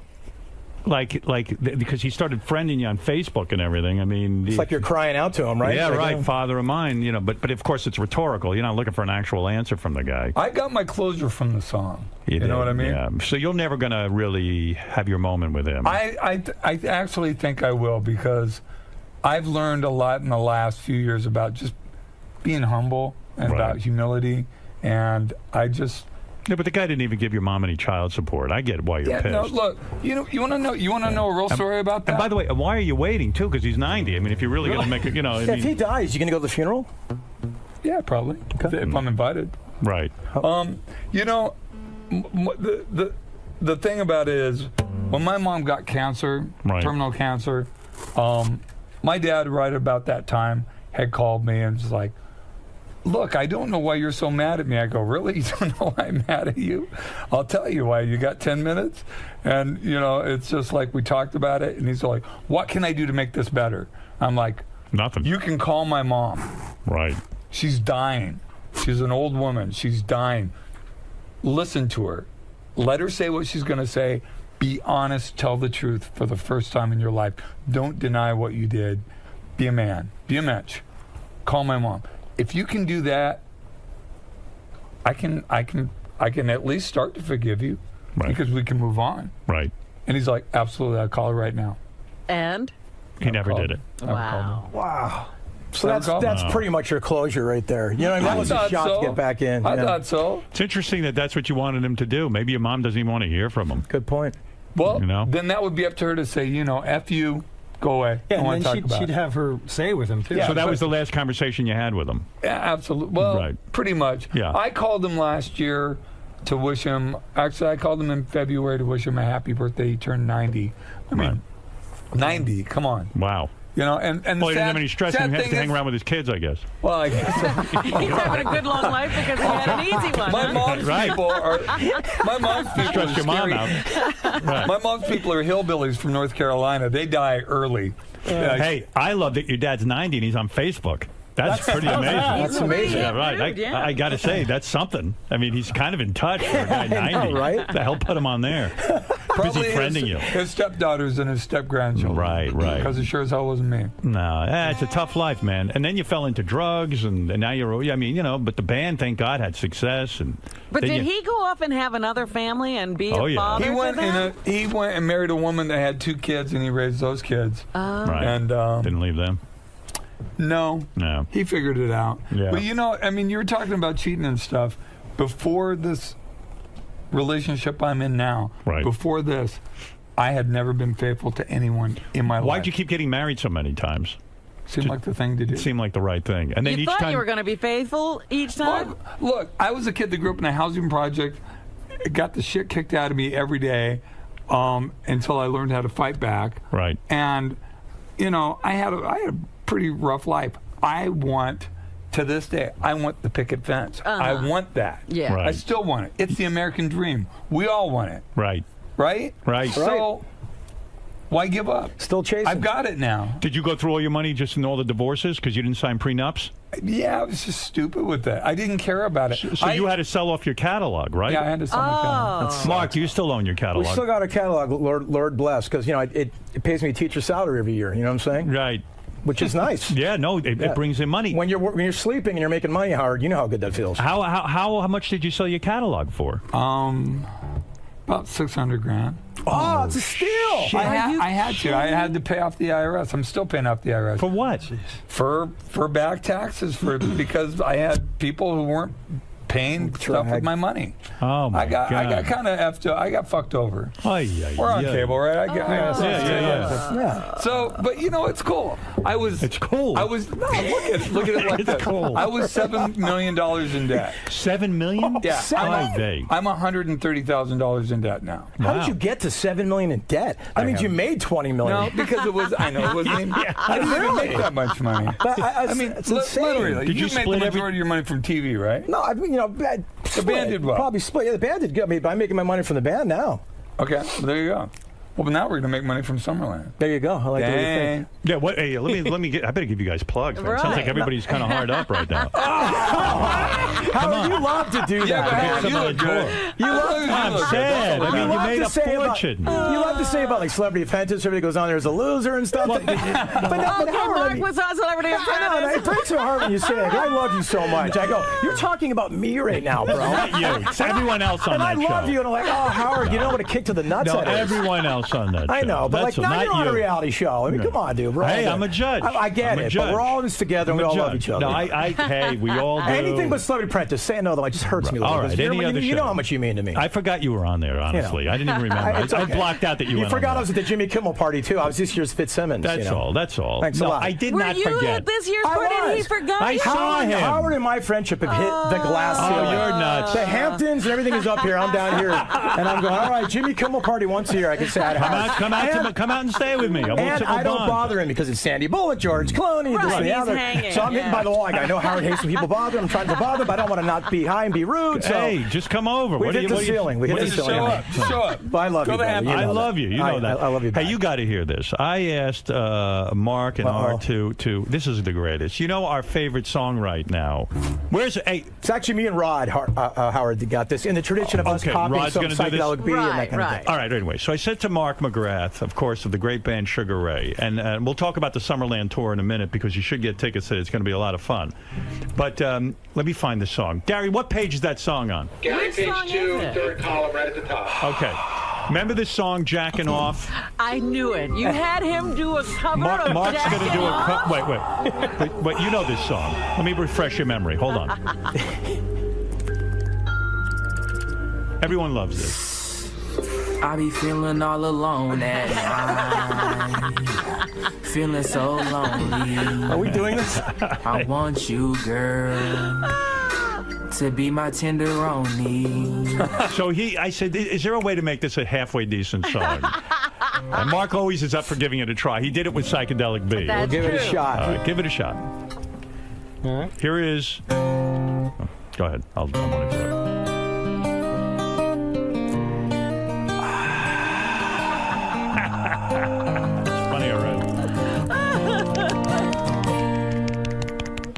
I'll be feeling all alone at night, feeling so lonely. I want you, girl, to be my tenderoni. I log on to Facebook, then I start to look at dumb pics, and it made my dick so hard. I feel the pressure rising, girl, rising for you, and I'm finna jack off to you. Girl, you got me feeling like I love you, and I want you, jacking off to you, jacking off to your Facebook page. It's your Facebook picture, yeah, it's your Facebook page, come on. It's your Facebook picture. You see the lotion and this emotion. I'm jacking off to you, girl. I'm jacking off to you. Oh my God! Robin's piss bag just overflowed. Look at that! Wow, Robin, are you full? Oh my God, that's fantastic. I love it. We spent 3 hours one afternoon recording Psycho. We are mid-40s men with children recording this song. What's wrong with us? My 11-year-old son's in the next room. Rodney, is that a hard song to play on guitar? Or it's just 3 chords. Just 3 chords. It's easy. Mark, hard to sing at all? You know me in singing, Howard. I've had an on-off relationship with Key my whole life, but fun to sing, and anything for you, brother. You love it. You love it. I love it. It's a ball to do. I love you kidding it. me? I love it. You know what my dream would be, Howard? What is it? If that would just be like a clip and some, best of week. That's all I ask. That's going to be a classic. I don't want to set it up for that, and it's not on the Stain Beetlejuice par. I get It's it, but fantastic. if you guys need a little filler bumper, we're your men. Art, were you offered to be the front man in the new cars? What? Yes. Is that true or false?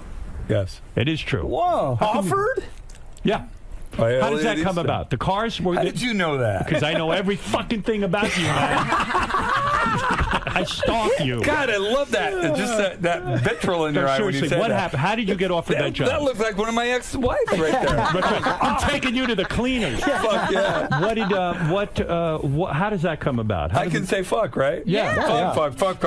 Go ahead. Okay. It's not fun when you can say it, though. I'll give you a PIN number out. I even know that on your bank account. If you know my PIN number right now, I'd be impressed. I'd say I'd give you my wallet. 1419. Everyone knows it. No, I don't know your PIN number. But what about this idea of you being the front man for the new cars? You turned it down, obviously. Did you rehearse with them? No, I met Elliot Easton and Greg Hawkes, and I was like, this is great, and I'd love to write songs with you guys, and I don't mind doing some old car songs, but I'm not going to be the singer of the Cars. Right. Because Rick Ocasek is the singer of the Cars. That's right. And I'm not going to do that, and this is all his stuff. So Todd Rundgren did it. And they wanted me to leave Everclear. Right. And I wasn't going to do that.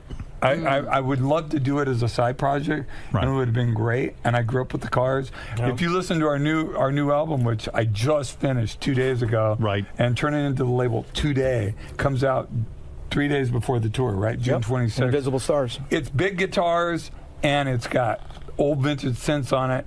There's a lot of Cars to it. I grew up listening to the Cars. I love the Cars. So it would have been kind of a cool thing, but you didn't want to leave Everclear. I wasn't going to leave Everclear, and I wasn't going to disrespect Rick Ocasek. Mark, are you a political guy? Not really, Howard. No, I figure stay out of that arena. I leave that to Art and the smart people. I'm an idiot. You want to hear about my political concerns? You don't have any political I have a lot, but I'm an idiot. Well, I can't. You just want like weed made legal or something. Just weed and Housewives in New Jersey. That's it. I'm straight. Wow, that's your politics. Were you a big John Edwards supporter?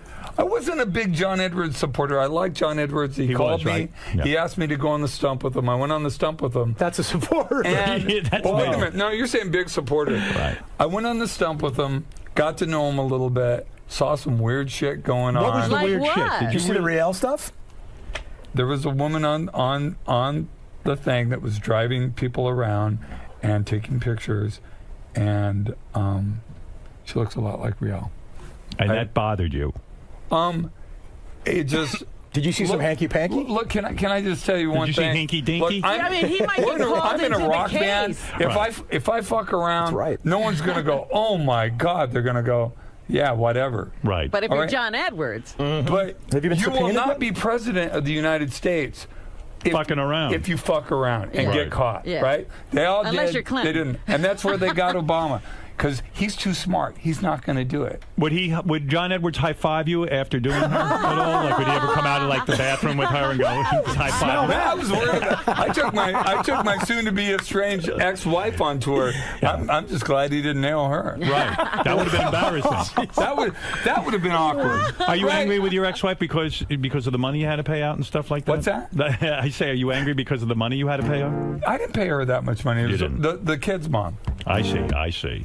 She got millions. Mark, why don't I see your children in Us Magazine why next don't to you sell the Suri? pictures and all that? Why don't I see you with the kids? Oh, because no one cares. We'd gladly pimp them out, but no one's been asking. Isn't it true there's a park in L.A.? You live in L.A. If you bring your kids to this park, isn't it true the paparazzi stand there and you can get them in the magazines? It's the truth, Howard. Gary and I were going to Stamos' party. Right. And I drove Gary by the park, and I go, Gary, that's the park where all the celebrities go to get their pictures taken. Like, those aren't just so organic, those pictures, Right. There's stylists and nannies off to the side, as soon as paparazzis leave, like, take this, Brian, let me get out of here. You know what I mean? But it's LA, dude. It's a whole setup. You know how it is.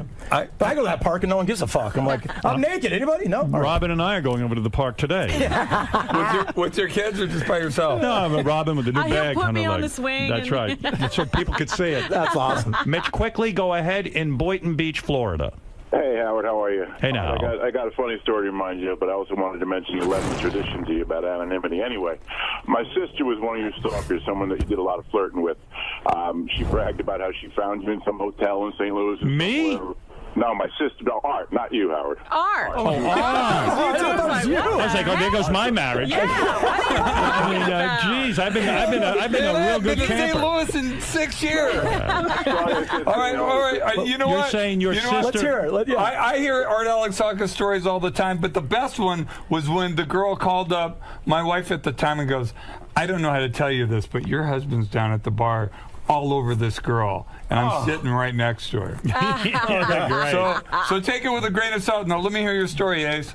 Yeah, you'll probably remember it. It wasn't St. Louis. It was a smaller city because she bragged about she found the biggest hotels in town, got to the right one, said, this guy looks like you at the bar, and you got on the phone with her. You flirted with her for a while. Anyway, you came to the Mercury Lounge in New York, and you were playing. Did he bang her?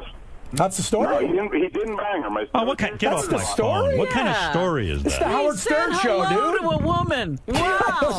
What an asshole, Art. Would you do girls on your period? That is the grossest. What a song that What is. a name, too. Hey, coming up. Right. It's well, we'll see. But you would do a girl on her period, right? Yes. Yeah. I mean, who Wouldn't cares? you? Yeah, You of do, course. don't you? Yeah, Come of on. course. You're going to wait a couple days? Yeah. Like I got time. Yeah. And they could run away by then. Look, the way I look at it, Right. see, you're joking about it, but I'm serious. Every time a girl lifts her hips up so I can pull the panties off, it's like thank God. Even when my wife does, I'm just like, I'm having sex. This rules. Right. I never get over it. How do you get rid of your sex addiction? I mean, what is it? I put it into my family. I put it into my work. Or you beat off. Oh yeah, a lot of that. Do you beat off a lot? Of course. You do. Of course. And what do? You think about other girls and stuff other than your wife, and then sometimes you bang your wife. We all do that. Do you have Actually, such a to be honest with you, I get way harder thinking about my wife now than anyone else. Do you? Mark doesn't believe you. Mark's laughing. You know, at that. because why are you Mark, laughing? we all get hard of our wives. Again, we love our wives. We get it. But everybody thinks about other chicks when they jack off. No, End of story. Why am I the asshole? Shit. No, I'm not saying. I mean it. He's right. You do think about other chicks when you jerk off. Of course. Stop it. Sometimes. Get a grip on it. What about cunnilingus on the period, Howard? Not me. I did it once by mistake. Me too. You taste that battery acid, you're like, yeah. You know what? I didn't even know. I just looked in the mirror afterwards. I had big lips. Ronald McDonald wins. Chin, the She chin. looks like a Viking with a red beard. Yeah. Me, no matter how much period juice is on my face, I never look like a Viking. I look like a rabbinical student. But it's, hey, listen, that's me, you know? That's me too. So, did you ever, Art, I know that Mark has had celebrity women because, listen, he's a good-looking guy. I have had celebrity women too. Nice. Probably not as many as Mark, and probably not as nice. Right. But I have, and I don't talk about it. You keep it. See, that's some stuff you keep private. Do you have anything on the paper? What, on the paper? Do you have anything down of a celebrity conquest? Do we have a list on? Yes. So look at this. Oprah. That's right. Look, man. Look, my wife today has said, if you can marry Oprah, marry her and adopt me. Right. Good point. No problem. But the celebrity women. She said the same thing about Robin too, by the way. But being with a celebrity is a real turn on, right? I mean, when you're with a famous woman and you're in bed with her, sometimes that's pretty incredible stuff for a guy who grew up in the projects, right? Be honest. There was a time when you're sleeping with a girl that you see up on a movie screen and you're like, or on TV, and you're just like, wow, they're all the same. Everybody's the same. Right. When you get down to it and you're naked on the bed, you're all the same. It's all pink on the inside, right, Art? As an insider. As an insider. What are you Excuse me. Sorry, Howard. Was that a slip or was that good? I don't even know what I was trying to say. I'm embarrassed. Man. Where are you going with All right, forget You it. did that on purpose. I don't know. You should do this for a living. I'm thinking of getting into the business. All right, boys, look. I could sit here and bullshit with you all day. Us too, dude. Us You too. know what I mean? But all good things have to come to an end. Absolutely. Isn't this going to be a great tour? I mean, come on. Yeah. Yeah. It's gonna be fun. And don't even bother singing. Just sit there and talk about girls you fucked. Oh, we are. But we are. Don't We're do going to that. come out between sets, Right. And we're going to talk. We're going to go out MC to the the crowd. As a sex addict, do you have fantastic sex, though? Are you very good in bed? Yeah, are you? I don't know. You want to find out? You should be. Do you have a big schlong? I know Mark does not. I don't. You don't want to play. You know what? Yeah, do you have a big schlong? I got to tell you Do something. you have a big big schlong? You schlong? look like a guy with a big schlong. It does okay. He's Greek, man. Those Greek guys got that. Are you over 8 inches? I'm okay. Are you over 8 inches? I'm okay. You got enough for all of us. Are you over 8 inches? No. Are you over 7?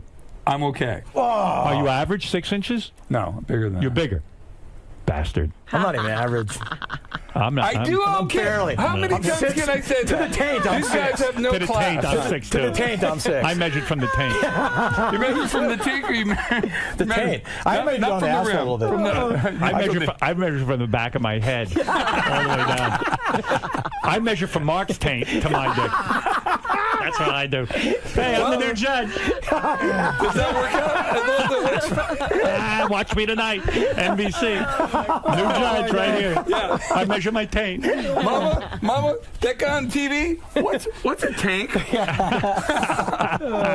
How do you measure from the tank? Can you hold out a long time with a woman? I mean, can you go like a half hour and stuff? Sometimes. Wow. Sometimes. God, I can't do that. I've never done that in my life. I get too excited. Sometimes. I'd have to be with a guy to hold out a half hour. I'm not Do you kidding. have like wild, crazy sex? You say a sex addict. Look, what was it like? 2 or 3 women at a time? Yes. Oh, nice. Yes. Come on, don't even talk shit. I'm Irish. There's no way. There's guilt and shame. What are you talking about? I'm Irish and Greek. I have it from both sides. Yeah, but Mark's ashamed of his little penis. Yeah, you don't hear what he's saying. He understands. He empathizes. Yeah, I don't want anybody seeing mine. Me either, dude. I'm in. I'm out in Sports Center. I gotta say, I have been in rooms back in the days when we had to share rooms.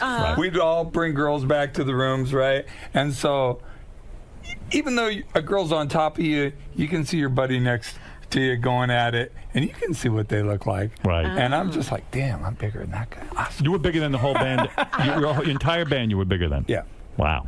Good for you. Yeah, but I'm not that. I mean, look, my ex-wife got with a guy 6'5". I hope he's bigger than me. Right. Well, anyway, listen, guys. It all works out. It's fucking crazy what we're talking about. It really is crazy. But are you having fun? I'm having a blast. I'm having a blast. I'm having the best time. Thank you for letting me tag along with this. I'm on the Howard Stern show. I'm having the best time of my life. Listen, you guys had a blast having you in here today. Robin, Fred, Benji, everybody. Thank you, guys. Let me thank Rodney, who does such a beautiful job on guitar and harmonies and all that kind of cool stuff. I want to thank my man Art. And Art, how the fuck do you say your last name? Alexakis? No, close. Alex saw Kiss. Alex went and saw the band Kiss. Alexakis. Alex saw Kiss. You'll never forget it now. I'll forget it the minute he leaves. I know. Art Alexakis. Well, Art from Alexakis. You might forget my name, but you won't forget my hair. No, I love you, man. Art, you got so many great songs. Mark, of course, Mark McGrath, the great Mark McGrath, on the Summerland tour. All the guys. All right, boys. Oh, that was so fun. Finally got to your... I spend my entire day walking around with my iPhone with Howard on, so to be in here is just the greatest. The greatest. And it's like an old friend, too. Don't you think? I just, every time I come out of there, I'm just like so happy and just, it's so honored to be there. I mean, you don't know. I mean, there's knowing Howard and like sort of having business here, and there's being a fan of Howard. And it's hard to separate the two. And to come in here and just be in the Mecca, which I listen to replay all day. I go to sleep with Howard in my earphones because I have titanitis. So it's either zzz or Howard. You know, and I just, it means so much to me to be here. We're so thankful. Does everybody in every band that's in your 40s, do we all have tinnitus? Oh, yeah. No, we do. Somehow I don't. And I'm the only one He's the only guy who's been here. I don't know. It's drums. But anyway, it was an honor to be here. Howard and Fred and Robin. It was good. Robin was very involved today, which was great. And I was just she's always involved. She's great. Yeah, she's awesome. And Art, you were great, dude. It was interesting. I usually go on by myself and have you. You seem very relaxed. You were great. I don't know. I mean, just be yourself, right? It's what we do. You're fantastic. But no, Howard, it's fun with Howard because you never know where he's going to go. Well, thank God he likes us. If he didn't like us, it would be, if he didn't like us, we wouldn't be here. Yeah, that's for sure. We wouldn't be back. It's not like he needs us. I've heard him have people on that he doesn't necessarily like. I know, but not more than once. It's a hard time for him. Not over and over again. Yeah. It was awesome, Lisa. It was fun. Love the tissue song. That was not too bad. You know, we know how Did you get to the tissue line? I didn't hear the tissue. Did you Not the tissue, but it's the jacking off. Just tissue and jacking off kind of songs. But you know, we're part of sort of that history of playing these songs as bumpers with Psychedelic B. And you know, we're like, God, we hope this is good enough. They laughed enough to be part of that best of bumper coming in on a Tuesday. So. It was disturbing learning it. Let me tell you. It was fun. Yeah. Mark, the weirdest thing is rehearsing that for 9 hours. Yeah. Mark, you've hung with Howard through everything. I mean, he drops it down to 3 days a week. You say, I'm still on board. I'm still with him. He goes to AGT. You support him. Yeah. Can Howard do any wrong by you? Not for me. Howard really can't, unless he like goes and kills somebody or something. Like, I mean, I just. Well, it depends who he kills. Well, yeah, that too. I mean, I just love the guy so much. I love the essence of Howard Stern. Nothing to do with anything he can do for me. I just love the guy. I love the way he thinks, what he's about. I love his take on things. You know, I was never the biggest, like, the strippers and the midgets guy. I like how Howard views the world. You know, I share a similar view. I mean, I shamefully say I get my politics from him. He's my Jon Stewart. Is Ryan Seacrest on the line? Yeah, you could just pull up the ISDN and you guys should be on together. You were on Ryan's show and I'm doing promotion for America's Got Talent. Okay, that's why we're doing this. Okay. Right. Okay. Hi, Robin. Hi, Howard. Hi, guys. What's happening? Hey, well, I have a button that says Howard on it that was just built over the weekend for you. So we're together. I'm not going to curse. Don't worry. No. We're good. We're good. Yeah. So, well, thank you for doing this with us. But today. there was a meeting about that, but, you know, we're fine. First of all, I got to tell you, I went on The View the other day, and I got a lecture from their host, Bill Getty, their producer, Bill Getty, who started to lecture me about the FCC and language and all this stuff. And I said, guys, I've gone on the Letterman show and other shows where you can't, use foul language. And I was a broadcaster for many years. Right, before. On terrestrial radio. Yeah. Well, my guess is you also know who you're talking to wherever you are. Right. So when you're on primetime television, you know that kids and families are watching this show. Yeah, by the way. I think that Ryan might use a curse word every once in a while in his private life. Do you? Ryan, do you curse in your private life? Can I admit to this now? Is it all right? Yeah. Will I still be able to come back and do the drive show tomorrow? Yes, I do. Can I say something? I actually said one time.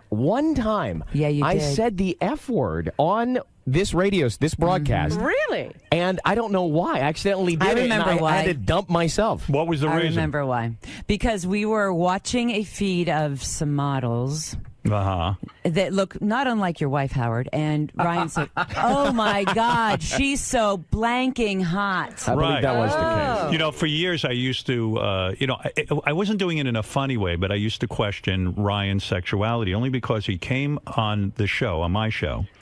A few years ago, yeah. Yeah, and then like I would have women on who dated you from time to time, you know, before your present girlfriend who you've been with a long time. But I had like a Playboy Playmate on, like Sarah Jean Underwood, and she would say, "Oh my God, I went out with Ryan Seacrest. We went away to a beautiful island together, and we never had sex." So I said, "Well, that's impossible." And I even asked you about it. And you said there were certain women that you just kind of went out with, but you never had sex with. And these are really hot women. Yeah, I had to find the right one. I like you, have found the perfect girl for me. The girl from Dancing with the Stars. She was pretty perfect. Yeah. The girl from Dancing with the Stars. Yes, Julianne. Yes. Now, I was watching American Idol the other night, and I thought that you were going to propose to her. She was there. It was the first time I've seen her on the show. I think there was a moment where I thought so too, but it wasn't the plan. Now, I want to ask you this. Do you think that marriage can last a lifetime?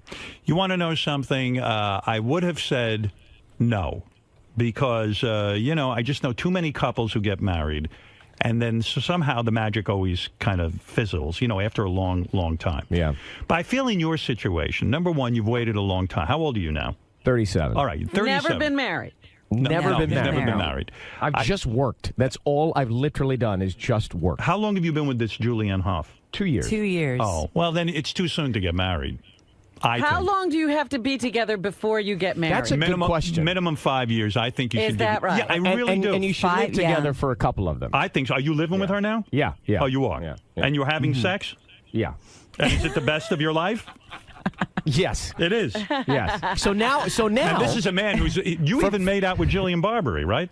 I did on the hood of a car. From this point going forward, we're clear. Now, there are some words being used to describe you recently, and those are words that I want, and you're taking them. What do you mean? Sweet. Oh. Yeah. Sensitive. As a judge, you mean? Gracious. Yeah. Yeah. And sincere. I think as a person. Can I tell you something? Listen. When they asked me to be on America's Got Talent, which I'm very excited about tonight, that America will get to see it, I said to them I would be a good judge. I wasn't going to do the Howard Stern show. Right. I'm part of an ensemble there. There are other judges. I mean, you know how it works from American Idol. And I wasn't going in there to take over. I was going to go on there and ostensibly, because I watch all these judging shows, and be a good judge.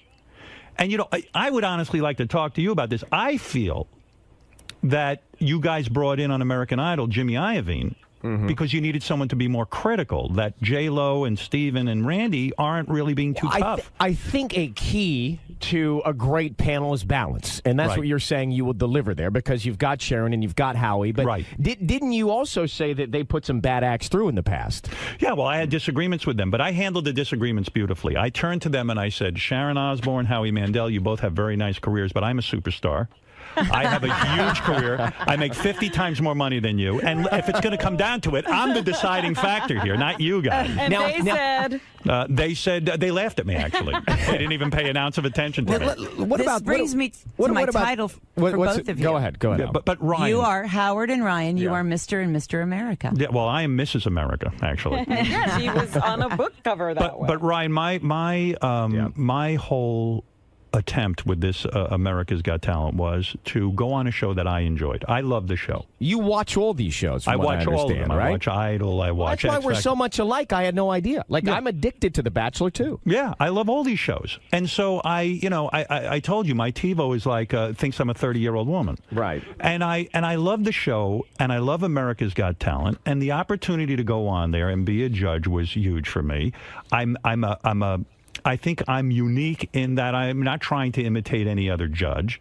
People said, are you going to be like Simon Cowell? Are you going to be like this one or that one? I said, no, I'm going to be me, and I'm going to go on there and do the best job I can. Was there any other reason in your mind to join a primetime television show other than the fact that you liked it? Was there something else playing into that decision? A lot of people thought it was because I'm on satellite radio now, and that I don't... Because people have said that it was, does he want to be more relevant? No, Ryan, I want to be less relevant. The problem is I'm too relevant. I wanted to go hide.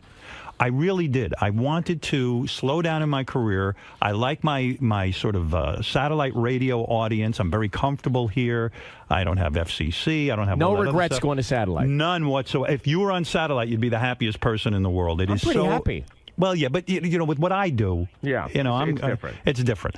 So the idea that I'm on satellite is great, and I wasn't looking to be more famous. I feel I'm famous enough. I wasn't looking for a paycheck. I have a very good paycheck over here, and so the idea of it was it would be fun to be on America's Got Talent. And let me ask you this: if a young performer, a child, comes out during the auditions, and you've shot the auditions, these will air coming up on NBC. Right. A child comes out, a child performs, and maybe they hear something that's not so great, and they cry. Did that happen? Yeah, I had a 7-year-old come out. He was a rapper. He destroyed this poor Okay, no, I didn't destroy. No. Did you make him cry? Yes. Did you feel bad? Child crumbled. Yes. Did you feel bad? Okay, let me tell you what happened. So the kid comes out, and I said, look, if he's coming out to be judged, I've got to be honest. He wasn't a very good rapper. And my fellow judges were not hitting the X. I hit the X. Now, they all felt the same way I did. They didn't think he was very good, but they were being polite. Now, listen, you can't be always so polite. I hit the X. He seemed okay. I started talking to him, and he burst into tears. You know how you can see kids just sort of, they well crumbling. up and crumble? Yeah. That's what happened. Listen, I have kids, and I'm a human being. I felt awful. And right then and there, I questioned why I ever became a judge. And I don't even... Guys, it was like a spirit lifted me out of the chair. I got up on the stage. Don't even ask me how I got on the stage. It's like I just walked up. I know you're not supposed to walk. I walked up on the stage. I hugged him. Aww. I put my head down on the floor and started banging my head into the floor. I said, what have I done? I don't want to make this kid cry. And then, because I'm the honest judge, I put the kid right through to the next round. Well, that makes me happy. Yeah. I think that makes all of us happy that you felt bad and that you changed your mind. No, look, I'm not a monster, but I will... Listen, Ryan, I've said this before. And I say this about J-Lo a lot, and Steven and Randy. You're doing a disservice to the contestants if you're not honest with them. Because, you know, when everyone goes, oh, you're so great, you're a superstar, that's a disservice because these people aren't superstars. Or it just wasn't that good for me. Right. That doesn't tell the contestant where to go or what they need to do. Because, Ryan, think of it this way. If you're a guy on one of these shows or a girl, you haven't become a big star for some reason. Some of these people are almost 30 years old. Some of them are 40 years old. They haven't become a big star. Something is wrong. Think about it. So if you can say to them in a constructive way, something is wrong with your act. Focus your energy elsewhere. Yeah. Sometimes I say to them, there's one audition we had. My father was in the audience. My father used to yell at me all the time about my radio career. I brought my father up on stage to yell at the guy auditioning because he had no business being in show business, and my father gave him a lecture. Do you still seek parental approval? Absolutely. Is that what drove you early on? I'm 58 years old, and I'm still waiting for my father to approve of me. It's awful that I live my life like that, but that's one of the things that drives me. And Robin, has he changed at all since he started AGT? No, he hasn't changed at all. I thought it was a perfect fit because he'd come in after the show and be screaming about what Howie or Sharon did the night before. Right. Yeah. So he might as well be there. He was doing this anyway. The greatest thing is when they get, we debut tonight, but when they get to these elimination rounds where you go to Las Vegas, much like American Idol, you have these elimination rounds. I got in that room. I'm screaming and yelling because I have my favorites and I want them all in. And I know I'm right. Ryan, I swear to you this is true. When we were doing the shows, I would do an informal survey of the audience. And I said, don't you find I'm the judge you agree with the most? Don't you find that I'm articulating, I am saying what you are thinking? And everyone said yes. I'm America's judge. You'll see. I was talking to the producers of the show because we have common producers on American Idol. Right. I said, well, how did the auditions go? And what did the crowds do when he came into wherever these venues are where you did the auditions? And they said, well, the women would scream and so would the guys. The guys over 40 want him and so do the girls. And I said, well, that doesn't make me happy. You guys should have grabbed me for American Idol when you had the chance. I think you owe us a thank you. Those rumors may have gotten you this gig. I think they did, actually. I think everyone got nervous. Hey, how come you didn't go to Dick Clark's funeral? I was broadcasting American Idol live at the same time. And I had spoken to his wife. Right. And his wife said to me, Dick would want you to be doing the show. Dick would have gone to work. Dick would have. You think Dick would have shown up at Ryan Seacrest's funeral? No way. Dick would have gone to. Dick was a workaholic. He was, wasn't he? I mean, That's right. you have incredible work ethic, Howard. I like to work. He was beyond. I mean, he really was. He was crazy. Like, I used to have him on my show all the time, and the guy owned like half of Mexico too. Like, people didn't even know that. All their cable in South America. Did you know that? He owned the cable in Mexico. Did you know him well? We had him. I didn't know him super well like you do, but I had him on the show a bunch of times, and it was a lot of fun. Was there a guy like that you admired growing up? Yeah, well, I admired weird people like Grandpa Lewis from the Munsters, Soupy Sales. Soupy Sales? Yeah, oh my God. I used to dress like Soupy Sales. Oh, I loved it. Now, what about Dick? Will he still appear on New Year's Rockin' Eve? I still say he should be there. And if anybody doubts this, then they're not real Dick Clark fans. I will say on the record, it will always be his show. Will you be continuing to do it? I hope so. We haven't even discussed. I will host it this year on ABC, but we haven't discussed anything beyond that. And by the way, I had Sacha Baron Cohen on my show the other day. Do you know him well? I know. I mean, listen, I've had him on the show several times, and I told him I thought it was mean when he dumped the stuff on you at the Oscars. Yeah, I did. So to be clear, you stood up for me. I did. But It'd be surprising to you. They were not intended. Ryan. You didn't. Yeah. Robin doesn't think it was bad. I do. Why was it? But it was meant to humiliate. It was meant to humiliate Ryan. It wasn't humiliate. But the ashes were not intended. But they weren't intended for Ryan. Ryan got the real scoop. Well, George They were Clooney. intended for. You originally said they were going to throw it on George or Brad Pitt or whomever was going to be going down the carpet, and they decided against that. I was surprised. I will tell you that, Robin. But you was were upset, surprised. right? I wasn't really upset. I have to tell nothing really upsets me when I'm on the air because I kind of figure you're there and whatever happens, happens. And it doesn't really, I don't get bothered by that kind of stuff, to be honest with you. How much money are you making now? I can't figure out how much money you're making now, and I'll tell you why. Because, like, you have a lot of different deals going. You just signed a contract with NBC Universal to contribute to the Today Show, right? Yeah. And then you're doing the Olympics coverage. Then you got that whole How production. are you going to do all of this? Then $300 million Clear Channel gave you to invest in your production company, right? And you're starting some new shows. Then you're starting another new show. Then you got the Kardashians. Then you do a countdown show. And then you do Idol. We should sit down and talk. Do you still get these manicures? You know what? I would love to go with you. I just started. Would you shiny buff? What do you do? No shiny buff. What do you do? No shiny buff. What do you do? Let me tell you what happened. Because I would go and we could chat. When I make love to my wife, and I know that's a disgusting thought to think about. Don't go any further. But when I do, she would complain about my nails, that they were rough and that they cut her and stuff. Okay. And I can't cut my nails. I don't know why. I'm just so bad at it. I went with her one day and I said, I want to go get a manicure and let them cut my toenails too. I didn't want to call it a pedicure. And I had it done. And I'll tell you what, now I go every week and I'm there. It's great. It's great. But why not the shiny buff? A shiny buff, I feel it's too shiny. It looks too feminine. He's right. It does look too feminine. You don't do a buff, but and have you gone any further? Have you done any wax or anything like that? No. Well, don't act so Are you doing that? Are you doing that? I do it on the eyebrows. And Robin, yes, you understand why you don't want your man to have that thing going the whole way across. Well, there are some people who are letting their eyebrows get a little out of control. Well, we should stop them. Yes. Yeah, like Baba Booey. You want to know? You want to know how I knew? America's Got Talent is doing a lot of promotion, and commercials and stuff for the show. Yeah. And so I said, I wonder how effective this is. I walk into the nail salon, and everyone there is either Korean or Chinese. Yes.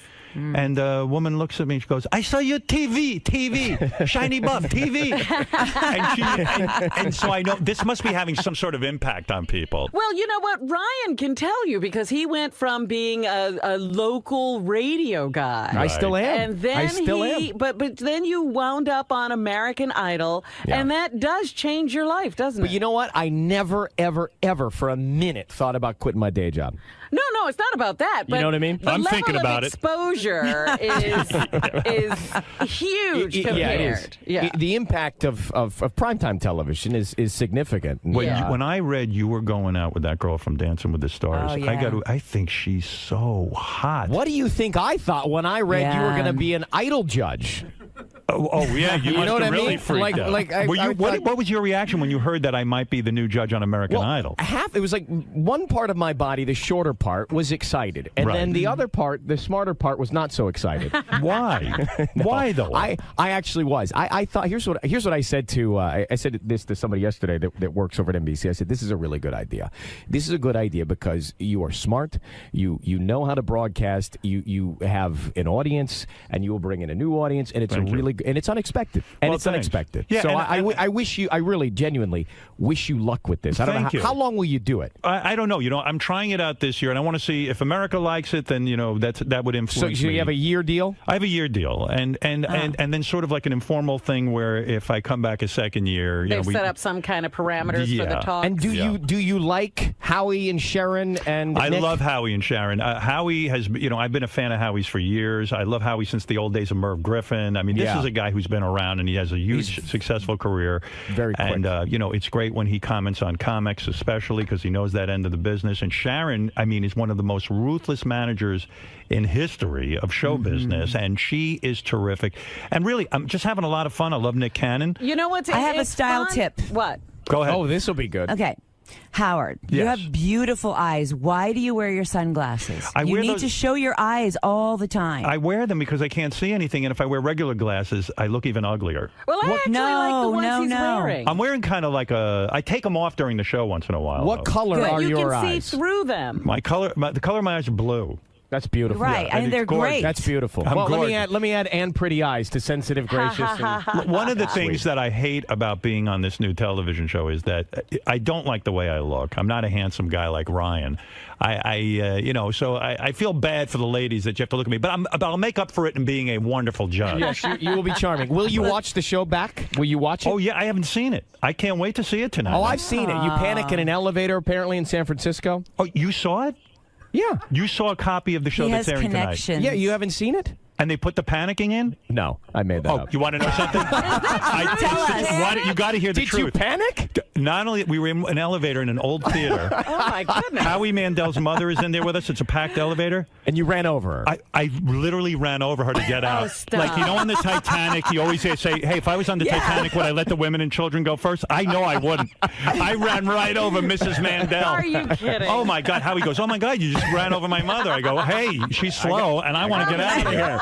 My life's very important. She's lived a full life." Hey guys, we've got to take our break. Thank you very much. Break. I know. Sorry. Listen to Show Radio. Plug Sirius Satellite and America's Got Talent tonight. That's all I wanted to say. AGT on NBC. All right. Good luck, my friend. Thanks, Rob. Bye. Thank you. Bye. Guys. Bye. With Ryan Seacrest.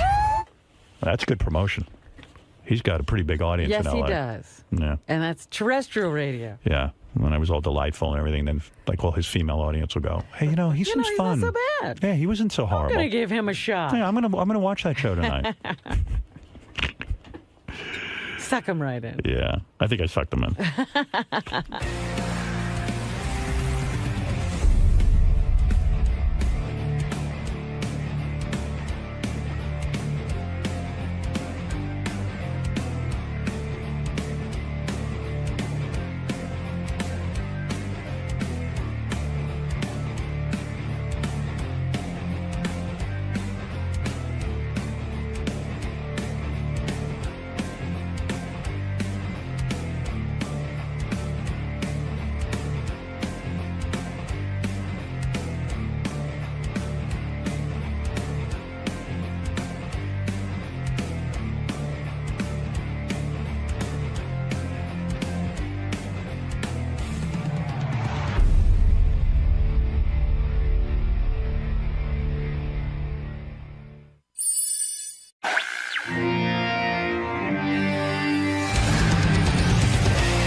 Hey, Tenacious D, Jack Black and Kyle Gass are here. Kyle Glass. Kyle Glass. Yeah. Which is he, Gary? Glass or Gas? Gas. Spell it. G-A-S-S. Well, how come on your sheet you got G-L-A-S-S? I don't know, Bull. I don't know. It's just another one of those mistakes. You guys got to spell a guy's name right, so I look intelligent. After all, I'm a judge. Didn't you think Jack would sort of drop that whole Tenacious D thing once he became a big movie star? Yeah, he's got a whole rap about that. Yeah? Yeah, and they put out the Tenacious D movie, and it wasn't like this huge smash movie and everything, but he's very committed to the Tenacious D, and they have their hardcore fans, and I thought the music was actually really good on the new album. Yeah? Yeah, like it's good musically. But he's not going to be a rock star. He's got a whole theory on all that. All right. Let him come in and tell you. All right, man. You don't know about the D, man? All right, dude. All right. You don't know about the D? Jack Black and the Tenacious D are here. No, Jack Black is Tenacious D. Him and Kyle Gass. Gotcha. They're the D. We're going to bring them in. They're going to rock your fucking socks off, Ronnie. We're going to bring them in, okay? Yeah. All right. JB. KG. How do you do? It's Gas, by the way. I know, he's calling you Kyle Glass. Man, that's when you know you've made it. He thinks you're related Really, to the great Todd Glass. Yeah. Or Ron Glass. How are you Or fellas Philip this Glass. morning?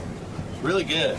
Really good. Feeling good, feeling strong, a little on edge. You know, it's always a little nervous time when you're going on highway. But of course. Because I was starting to think that Howard had finally begun to understand the D, and then he called you Kyle Glass. Yeah, that was, that brought me right down. I can't deny it. But he did say that he liked the music. He did say that the music was strong. It's always weird when you get here and you sit in the green room and immediately you hear them talking about you. Yeah. And they're saying, why are they still doing Tenacious D? Well, no, the music's actually strong. Yeah, but he's not going to be a rock star. It's just a very strange way to enter a situation. Yeah, I don't think Robin's really clued in. Robin? She hasn't been to one of our shows. She's not down with a D. Yeah. All right, well, we'll have to try to switch her around. I've been trying to spread the word of the D, but I don't have much pull around You're here. doing the Lord's work. We're going to try to flip her. I listened to a little D on my way in this morning. Did you? Better than coffee. Which one?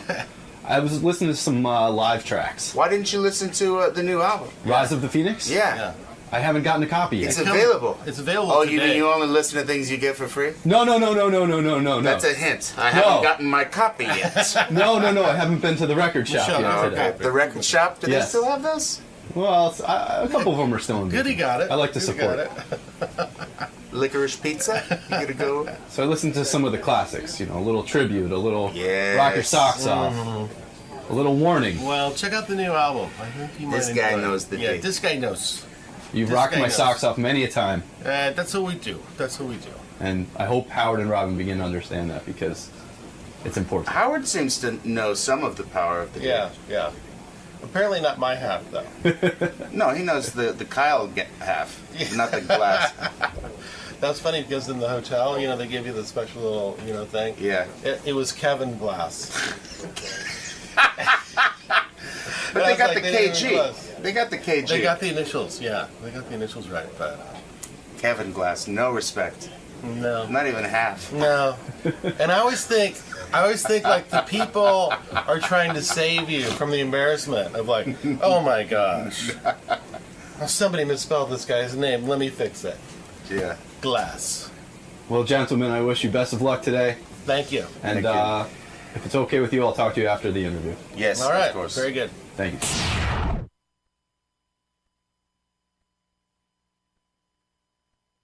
Not my fault. Now who is it? Uh-oh. Baba Booey. Really? Here he's got Kyle. This is right on the schedule. It's right here. Yeah. Well, it's wrong. I know. I want to talk to them about like bands and like, cool stuff, like who their influences, Yeah. like, what shows. And... Absolutely. Because you could tell they're way into that, talking about the music. This is kind of cool, too. So he played this killer in this movie, Bernie. Yeah. Didn't do very well at the box office, but he went to visit the real Bernie in this maximum security prison. Yeah. And he said it was like wild, the inmates are scary, the prison guards are scarier, and there's just this feeling of tension there all the time. That's great. Courtney Love, I guess the Muppets covered Nirvana song in that movie, and she was all upset about it. He said that's ridiculous. Ridiculous that he thinks it's good or bad? He thought he was in the movie, he liked it. He's like, Courtney Love's an idiot, basically. Oh, that's good. Okay, hold on.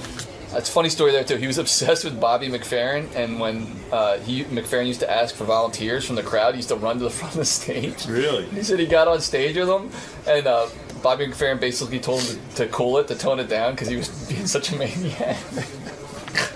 Tenacious D is here. Jack Black and Kyle Gass are here.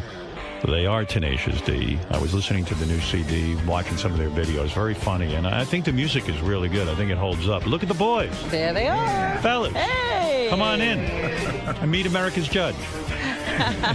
He has listened to your music and is ready to judge. I'm a judge. My God. I listened to the new music and I loved it. So, hey, good. Whoa, love. I'm putting you guys through to Vegas. Thank you. Yeah. Wow. How are you, boys? He has talent. I'm doing well. I got a little phlegm this morning, but I'm doing very well. Now, Kyle, I always remember you were a little bit on the heavy side. Jack, you always had a weight issue, but I was watching the new video and I noticed you had put on quite a bit of weight. Now, Jack has, I thought he was pregnant. I've always been an influence on you. Thought I was pregnant? Now he's Jack, caught up. what's going on with the weight? Seriously, you got married, It's right? true. I am very fat right now. Why? What is going on? Do you not care anymore? Have you given up? No, I really am trying. I'm just very hungry. What do you eat? Take me through a day. Kyle, I You're can only a imagine. movie star. You have to aren't you a movie star? I know, yeah. What are you thinking about? I just, what do I eat? On average, I'm pretty sensible. What do I eat, Cage? You tell him. Yeah. You try like the devil every day. I just, really, I guess, people have a hard my time. kryptonite is the fried foods. I love the fries. Yeah. So does anyone ever get to, like, you're a wealthy guy now, can you get a nutritionist to prepare meals for you? No. You haven't done any of that? I could, but that just wouldn't feel right. That's no fun. Do you have a nutritionist? No. You know what I do? I just kind of portion control. You do the same thing every day, don't you? No, I've branched out, and I have been putting on some weight. I got a bit of a gun. No, Howard, listen, Howard, no. No, I have. No, you cannot relate. I know you think you know. I can relate. And you think when you see a fat guy, you go, what's his problem? No. I know what it's like to have to lose weight. No, you don't. No, I do. No, Howard, you don't. Jack, you're wrong. You've never been fat. Jack, I have. You're a tall, skinny man, and when you're fat, you're like a little thicker around the middle. No, he was fat. He was not fat. I can attest. He was skinny fat. No. No. There was one famous story. Food, yeah. His butt was fat, kind of, had some cottage cheese. I remember in the Fart Man days. This huge down coat, all right? Yeah. It was wintertime. We're walking down the street. On our way to Roy Rogers. Right. And the coat was going swish, swish, swish because it was just moving and touching his body in every direction because he was so big. I was fat. And I do, listen, losing weight for me is the hardest thing in the world. Yeah. I mean, I love to eat. You do. And I love food, man. Oh, you do know. But I struggle with this. I go running. Do you guys run at all? Do you ever try to exercise? My knees don't like the running. Yeah, but the running does save me to a degree because I fuck up all day with the food. I mean, I just love it. I love to drink, and it's like, what are you gonna? You guys drink at all? No, a little bit. Yeah. A little. That's not my problem. No. You guys don't get high either, right? No. Not well. Occasional celebratory J. Yeah. But not like the olden days. That's for sure. So I had this feeling that. Although I got to tell a story I heard about Jack Black that is so funny. Really? I didn't even know that Kyle was involved at this point. Music. You guys love music, and I'm the same way you are. I mean, I am passionate about music. I love it. And when I got into radio, I was excited about, music. I played music for a living. It was insane, But I guess when you were young, Jack, you idolized Bobby McFerrin. Yeah. Don't worry, be happy. Don't worry, be happy guy? Now, listen to this. No, Don't worry, be happy. Oh, okay. I was there before in his indie days. I pictured Jack as one of those like Led Zeppelin freaks. Sure. So okay, the story goes that too. But the story goes that Jack was so obsessed. I don't know how old you were at this point, but you were a kid. I was high school. Yeah, high school. He'd go to every Bobby McFerrin concert, and then he would fight his way to the front. Oh, really? Because Bobby McFerrin in every show would bring somebody up on stage.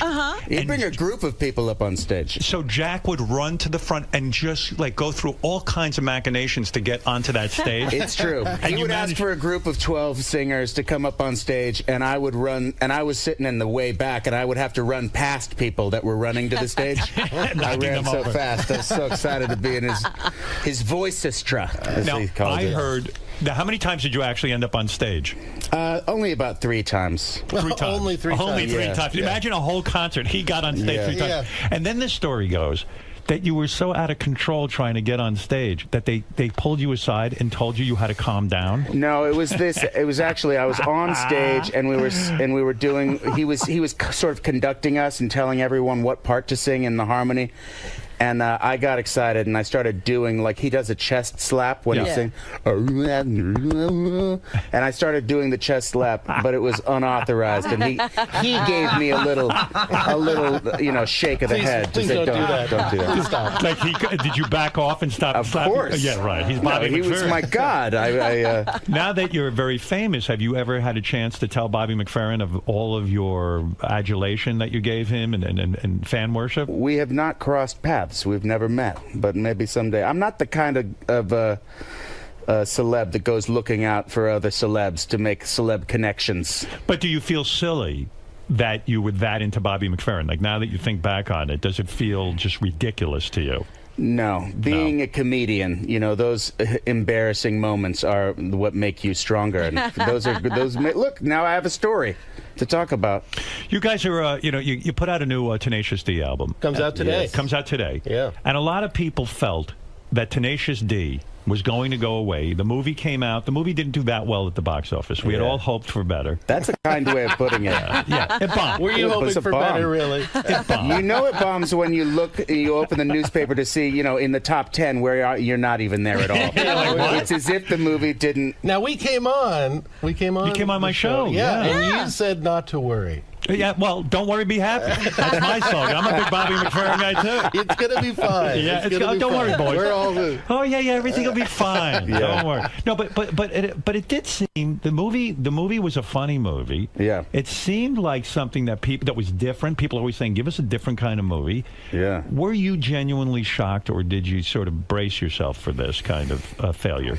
I felt pretty confident going in that it was going to be a hit. And, I was shocked. Yeah, you have no perspective I on was it, though. stung. Yeah. I felt like America had dumped me. They rejected you. And Kyle, this was your big thing. I Oh, mean, God. you I were took it finally. hard. Yeah, I took it hard. You did take it Yeah, hard. Jack is like up on the road, and then he's going to. Right, he's on to his next 50 projects. Yeah, for you, I'm it's on like, my next 50 bombs. I was like, I'm ready. Kyle, I'm ready. When and as serious as you guys can be, when that happens, and Jack has this big thriving career, and he's going to move on to his next film. Yeah. For you, when you say it really was devastating, how far did that go? Like, did you hide in your house for a while? Did people start calling you and go, I'm so sorry, I know this was your break? Yeah, it took me a while to kind of come out of the house again. I started to resent the whole thing, and then I started resent the whole Tenacious D thing? Yeah, because I just really, I was sort of putting my whole thing into it, and then I desperately started a lot of side projects. Yeah, you did to try to without Jack. Did anything light catch no, fire? Then I realized that Jack was my meal ticket. Yeah, right. You went and did a bunch of side projects, and none of those worked either. At any time, did you want to become suicidal, or did you become suicidal? I just started eating a lot of marijuana. I think. Really? You began to eat marijuana, not smoke it either. No, it wasn't strong enough. Right. Are you a big pot guy? No. Right. But you became a big pot guy. Yeah. Because it is a disappointment. I don't know if people realize how much you pour your heart into this project or anything. And it takes a long time. It really does. Yeah, we probably started working on it around 2000. Yeah. Were you shocked that you guys have now put out another album? Because most people just feel after a movie tanks, that's it. Tenacious D is over. It's the end. No, I always knew we were going to put out another album. I mean, when we started, we were playing to, 3 people in a coffee house for no money. Right. And it was a blast. So we know we've always got that. If we lose everything else, we can still... I like the concept of Tenacious D. And what I like about it is I was watching your video last night of the song you guys wrote about roadies. Yeah. Yeah. And it's a real funny song. The video is hysterical because this guy, they're auditioning people for a roadie job, and the first guy walks in, and he's got every accoutrement that a roadie would have. He's got the beard tied up with rubber bands, and he's got an all-black outfit on. And they go, we're going to hire this guy. We're not going to interview any more roadies. And then they begin to write write a song about the life of a roadie. Right. And essentially it's a song about, he gets a blowjob backstage. He thinks the woman's in love with him, and she just wants to meet the band. Right. And it's this great song, but the music, I feel, has gotten more sophisticated with you guys. It has. We've taken it to a deeper level, I think. Thank you for noticing. Yeah. Well, yeah, because I feel, to me, Tenacious D was more of a joke in the beginning. Like, I know you guys were having a rock star fantasy with it, but it came off to me as more of a joke. This album feels like more of an album, like musically. Well, you know, when we came out with our first album, we were kind of the only joke band going. Right. But now the landscape has changed, and there's some great joke bands out there. I think every band is almost a joke now. The Lonely Island Boys from Saturday Night Live have incredible songs, incredibly funny songs, and Flight of the Conchords. You know, I don't know if you saw their show. So there's a lot more competition. So we had to take it up a notch, and the only way we could compete with them was to take it more seriously. Now, how seriously are you taking this? Are you guys going to go out on tour? Are you going to do a whole thing around the album? Yeah, we launch our tour on the 23rd. Did record companies avoid you guys when you came to them and said, look, we're putting out a new Tenacious D album? They go, hey, you two, get the fuck out of here. The Tenacious D movie bombed. We're not getting in business with you. We're not putting money into this. No. We did a record before we did the movie. We got some good play with the record companies at first, because we had our little we did some little shorts on HBO back in the day, and we were being courted. Yeah, you know, they were all over. You were. That's good. Yeah, because they know you have a fan base. Yeah, exactly. Yeah, they know you can sell a certain amount of albums. If you have a TV show behind your music, then the record companies are going to jump on you, because you've got your built-in. What TV show do you guys have behind you? We don't have one now. Exactly. But we did back in the day. I don't see a TV show. No. And you know, what was it? To me, it's such a weird thing, because Jack is the movie star. You know what I mean? Yeah. And I imagine for Kyle, it is a difficult life, because he's got to wait around for Jack to get bored with the movies. Well, yeah, does Jack leave his mansion and come to where Kyle is to do the music? There is a video about that. Yeah. You'd be the best. I do, we kind of explain that. Jack, what is going on career-wise with movies now? So do you take a block of time to devote to Tenacious D? Do you have to turn down some movie projects and things like this? Yeah, you know, things are slowed down now with that, so it's not as much of a concern. Yeah. But I block out time. We're going to go do 3 months of touring all around the world. I heard a crazy story that on School of Rock, you wanted to put Tenacious D music into School of Rock. Yeah, and you guys did? And they couldn't afford to get the songs on School of Rock. Is there any truth to that? That's not. I've never heard that story either. You've never heard that? No. I heard that it costs so much money to get these songs into a movie that it's difficult to do. No truth to that. No, not on that one. Where are you guys at musically now, anyway, in terms of your own taste? Is there anybody? I know that the guy from the Foo Fighters, Dave Grohl, is on your album, plays drums. Yes. Which is a great honor, because he was the drummer in Nirvana. He's the greatest drummer alive. He is. That's the coup. How did this joke band get? Is he on every track? Yeah, he's on every track, and he's How did you get him? Did you? He's just down with the D. He saw us before we were big. You know, we were playing at the Viper Room, and he's just a huge fan of music. Do you pay a guy like that? How do we pay him? Yeah, seriously, does he get a piece of the album or something? We take care of him, but it's not. He's you guys know how you pay him. It's mostly charity work for him. No, but is it though? Really? I mean, because Dave Grohl is going to want to be involved. He's doing pretty well. I don't know if he's really. What do you think he's worth? A guy like Dave Grohl. Who's worth more, Dave Grohl or Jack Black? Do you think? Wow. Jack's done a lot of movies. Yeah, the movie industry. I'm going to give it to Dave. Dave is pretty big in music. You're giving it to Dave? I'm going to give it to Dave. Yeah. What are you worth at this point, Jack? Seriously. No, I'm not going to say what Please do, because Kyle's dying to know. I haven't gotten any statements from the accountant lately. How many kids do you have now? I have 2 boys. You have 2 boys? Yeah. And you will post videos of the boys and your family on the internet, right? No, I don't. You used to. I know. I wouldn't post videos. Yes, you do. How did they get there? They're there. Okay, there is a video. I think you're talking about this thing with the arcade. Yeah. Is that what you're talking about? Yeah, exactly. Yeah, my wife took a video of me and my boys. My boy was inspired to build a cardboard arcade from another kid in the inner city in East LA who built a whole arcade with cardboard. Right. And so she videotaped my boy and me playing in his cardboard arcade, and then she sent it to a friend, and then he put it on his Facebook, and suddenly it looks like I'm posting videos of my boy. And I was surprised because I figured you want some privacy. No, I was pretty bummed about that. Do you live in a big mansion? Or do you have a big lifestyle? I know Kyle lives in a cardboard box. You can't just put videos on Facebook, though. If you put a video on Facebook, you're sending it to the news. No, that is the truth. Yeah, absolutely. Because someone's going to take it and give it to a friend that isn't on Facebook, and then then it's over. It's such a weird world. So do you become upset with your wife at that point? Do you have to sit there and yell at her? And I did yell and smack the table when I saw it. Someone sent it to me. I was, who's done this to my child? Jack, you'll do movies like Bernie.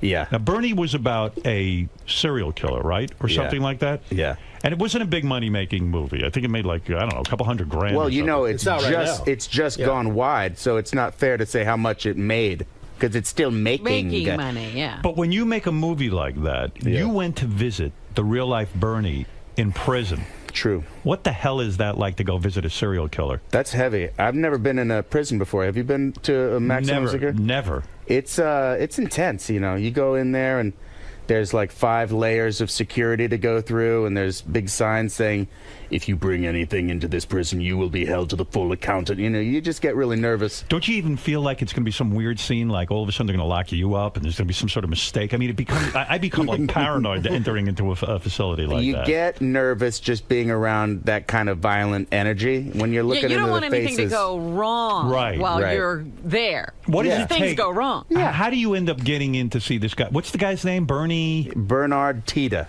And so you're chosen to play this part. Yeah. Do you have to? You don't audition at this point for anybody, right? No, this is my friend Rick Linklater from School of Rock. He directed that, and he'd been working on this script for years. And but playing a serial killer is serious business, right? Yeah. Well, he's not a serial killer. What is he? He was a one-time murderer. Who'd he murder? He murdered an old lady named Marjorie Nugent. Right. He was the most loved guy in this little East Texas town, Carthage. He worked at the mortuary, and he also like conducted services at the church. Everybody loved him because he gave the most beautiful funerals, you know, and the old ladies especially, because, you know, he took care of them after their husbands died. He would go over to their house and make sure they were doing okay. And this one old lady, Marjorie Nugent, was the richest, meanest lady in town, and she was jealous that all the other old women loved him, and she sort of took him in, and he became her personal servant, and he took care of all her needs, and then he snapped and murdered her, and then he hid her body in an ice chest. Oh my for God. 9 months. Nobody cared where she was. No one asked.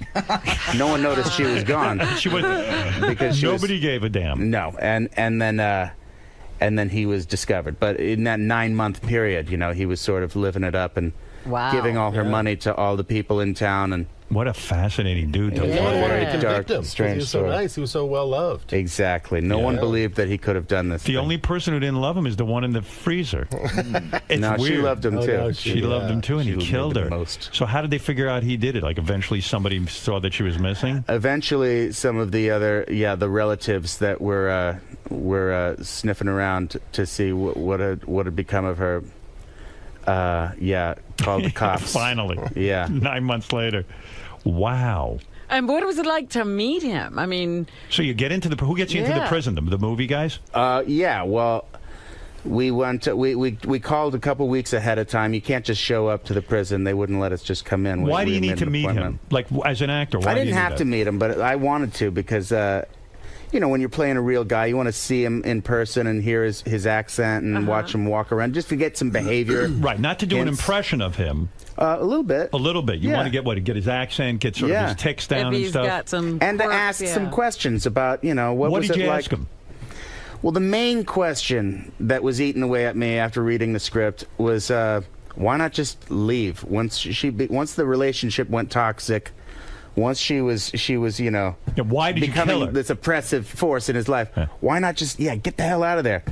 And, you know, it's kind of the same question you ask about all horrible battery cases in the country. Right. You know, What did he say? What did he say? What was the reason he had to kill her? I snapped. He just, he just couldn't leave. You know, he was in this sort of this vicious. So what is that called when you're in a relationship where you both need something? Codependent. It was a codependent thing. And the only way to break the codependence was to kill her. Yeah, I guess he. Oh. Was it an it's a angry complicated- rage or was it planned? It was not planned. Okay. I mean, if it had been planned, what he should have done was just smothered her with a pillow, and then said she died. She was 80 years old. You know, she died. How did he do it? How did he kill her? He shot her in the back. An 80-year-old woman he shot in the back? Yes. He didn't want to look at her, maybe. Yeah. Wow. Holy It's not mackerel. that easy, Do I you guess. find yourself despising the guy when you meet him? Like you don't even want to... This man has taken a life. Do you shake his hand, or is he like in a cage or something? No. He was a very sweet guy. You liked him? I did like him. I could see why everybody liked him. Isn't that weird? Very soft-spoken. Do you question your own brain in a sense? Like wow, I like a guy who shot an 80-year-old woman in the Maybe back. I'm capable of it. But I get it. It makes you question, the whole thing. It's like, what are people capable of? Yeah. Maybe we're all capable of it in the worst possible circumstance. Maybe it could happen. Yeah. Yeah. Haven't you ever gotten so mad that you felt like you were on the verge of snapping? No. Like every day. What are you talking about? He had about 5 minutes. Do you remember that time when we played chess and you teased me about my brain size? Yeah, you wanted to kill I me. could have killed you. Who's the better chess player? Yeah. Kyle beat me, and I lost my What mind. opening did you use, Kyle? I'm sure it was just Pawn to King 4. I punched you as Pawn hard to as I King could. 4. You don't play the English? What's that? Are you guys serious chess players? No. I like to play. I Yeah. go king's pawn to the two spots. I got so obsessed with chess, I had to quit it entirely. Oh, really? I became obsessed with chess to the point that I studied it 8-9 hours a day. Wow. And started playing competitively, and I got completely nuts from it, and I just went cold turkey. How old were you? This was a couple of years ago. Did you I was read in my Bobby 50s. Fischer? Bobby Fischer Teaches Chess? Yeah, of course. That's the first book I read. Yeah. Yeah, it's a great book, but I mean, I got way deep into it. Really? Everything I get my hands on. I just became obsessed with it. And Yeah, there was even that 19-year-old chess champion. What was his Magnus name? Carlsen. And he was like, "Oh my God, I'm going to get to meet Magnus Carlsen." Yeah, he came up here. I was like beating off to meet Magnus Carlsen. I mean, it was crazy how into it I was, and I became obsessed. And I became upset with myself that I wasn't like a grandmaster. You know, I'd only hit like an 1800 rating, and it wasn't high enough for me. I was just very upset with myself. I became obsessed. Well, most master chess players go insane at some point. Well, because if you get any good at it, you should be thinking at least like sort of 15 moves ahead. Yeah. And that can make you nuts. But Magnus Carlsen was my Bobby McFerrin. Right. I was ready to jump on stage. That's true. I was thumping my chest, and he told me to knock it off. Unbelievable. So, what are your musical influences? Because someone asked me the other day. They made a list for Spotify. Yeah. And they said, "Hey, like off the top of your head, man, give me 15 great bands that you like. If you had to make a desert island music list, you know." And off the top of my head, I was like, "Well, Prince, Purple Rain." Yeah. My tastes are kind of commercial, you know, and I went through like some Neil Young stuff. And, I went through, I was all over the place, you know. And who the hell do you guys like anyway? I mean, who is really good and who sucks? At the top of my list, I would probably put Zeppelin. Did you ever see them play live? No. Did you? Oh, yeah. Really? And I left after 5 songs. Oh, no. They were not a good live band. No, they were great. No, come on. Robert Plant never hit any of the notes that he had on the album. That is not true. You're right, because I saw him live, too, and he was great. Yeah, I got to tell you, this was But he didn't sing the notes. Who's with me? No one? He didn't sing any of the notes. Are you kidding? I mean, he always went to a jazzy place where he would take the low note. Later. Yeah, you got. I'm getting bummed out because I saw him in '75 2 nights in a row and he hit all the notes. Yeah. Right. Okay. All well, right. I know what you mean. At times you feel like a jerk for being a Zeppelin fan because some of those lyrics are so pretentious. I mean, they're so over the top rock and roll. When when he's singing about who even knew what they were saying? Yeah. Is there a hedgerow in your Heathrow? Like you just go fuck off.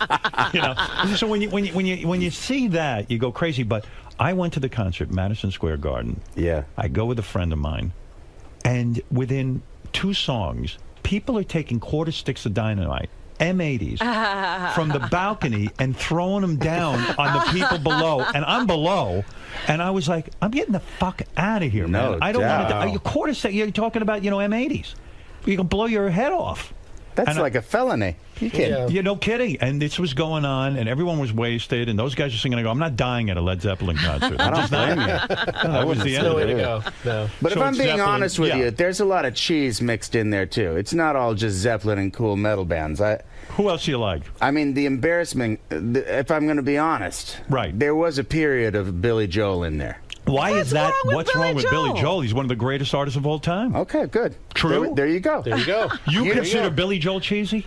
Cheesier than Led Zeppelin, that's for sure. Well, yeah, I mean, it's not all heavy metal. I mean, this guy's a great songwriter. Well, okay, but come on, Kyle, back me up here. There's a certain level of Billy Joel embarrassment to admit. Well, there was that Sticks little. is probably a little cheesy. Yeah, okay, and pop Sticks. era. I'm not a big Sticks guy. Sticks is a little corny. Yeah. Okay. Well, yeah, they were a big influence on me. Lady of the No, but I'd rather be a blue collar man. You know, this is weird. I was on Jimmy. The Renegade. Remember the Renegade? Yeah. That's That was when they were rocking very hard. Did you like Yes? The I band loved Yes. Yes is great. Well, Yes. Yeah. Well, they were the masters of their instruments. No one could touch them for musicianship. Right. They were all like masterclass Juilliard trained. They rock were band. amazing. And, the other day I'm listening to Yes, when they covered Simon and Garfunkel's America.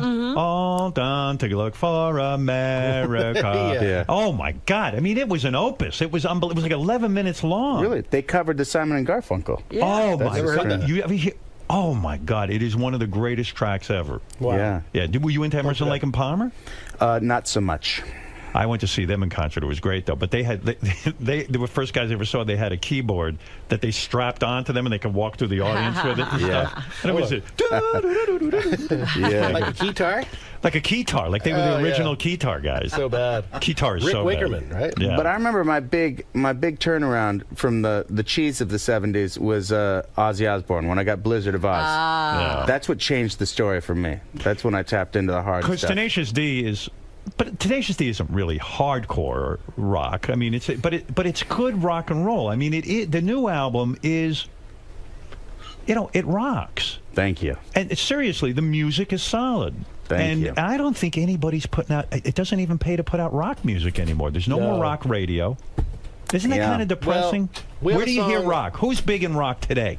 Well, you got the Foo Fighters. Okay, but they started in the 90s. It's a small handful. It's true. It's Jack White. You got Jack White. You got Jack White. But a very cult audience. That's true. Yeah, it's not a big mass. audience. People always go, yeah, the White Stripes, Jack White, blah, blah, blah. But I go, that's a cult audience. There's no big rock bands anymore. It's true. Yeah. Being America's Got Talent, I said, let's have some rock bands. Let's get that going. And we did find some. Good. Yeah, I mean, it's sort of depressing to me. Yeah, I don't know what's happened. But is that your mission, to bring rock and roll back? It is, in a way. You have a song called Rock and Roll is Dead. That's true. Rock is dead. Rock is dead. Yeah. Well, is rock dead? We like that title because it's very provocative. Right. But I'd say rock is very, very ill. I think rock is going the way of jazz. It's going to be a niche. That's crazy. That's always going to be loved. So I mean, back was there a period where jazz was as big as the? Absolutely, jazz was the mainstream music. It was? Yeah. 40s. Absolutely. Oh, that is so depressing. You may be right. Hey, Jack, did you attend a high school for troubled boys? I did, for troubled youths. You were a troubled youth? There were boys and girls. It wasn't an all-boy troubled youth school. Kyle, were you anything like this? Were you troubled? Oh, God, no. No, you were like a good boy, right? Yeah, I did. What the fuck is wrong with Jack? Jack, do you have an anger issue or something? Sometimes I think you're ready to explode. I do have some rage. I do have some rage. Sometimes inside. you even seem like you're just ready to explode to me. Yeah. You know what I mean? Well, when we started talking about my fat at the beginning, for instance, did you see crazy? that? Yeah, I mean, you I got almost upset. turned into the Incredible Hulk. Why? Why are you so upset about your fat? Because you don't want to be fat? Don't touch my food. That's mine. If you touch my food, I will go crazy. I don't know. But you've dieted down before for movie roles. Not really. I go up and down. I can do it. I think I can do it. Then you give up. I just get hungry. Yeah. I know. And food is so good. Food is my heroin. It's the last thing, Is that what you were thinking about when you did that spiel in Tropic Thunder? Was I thinking about food? Yeah, that's what I had to. Hey, You're talking about being tied to the tree? with the BJ. Absolutely. Why did you go? To me, that's hardcore. Why did you go to a school for troubled boys? That's a good story, I would imagine. I was just I was having some trouble with the drugs. I was doing some cocaine. Really? I was doing some things. I was running with a tough crew. How old were you? I was in trouble. There was this one dude named Brock, I remember, right, who wanted to kill me because I had made out with his girlfriend or something. Look at you. And he had beat the crap out of me. Right. But I was rolled up in a ball like this, so I only had bruised forearms and stuff. That's how I used to fight. But I was terrified that he was coming after me again. And I actually went to my parents and said, I should probably leave this school. The people hate me, and I'm in trouble with the this and the that. They hated you because you made out with some dudes. I don't know. You were bullied. I was just there was some bullying. There was just a bad cloud over me. So the in trouble you I had stole some money from my mom to buy coke. Oh. Wow. And, no kidding. You went into a purse and took money? Yeah. How much did you take? Where was this?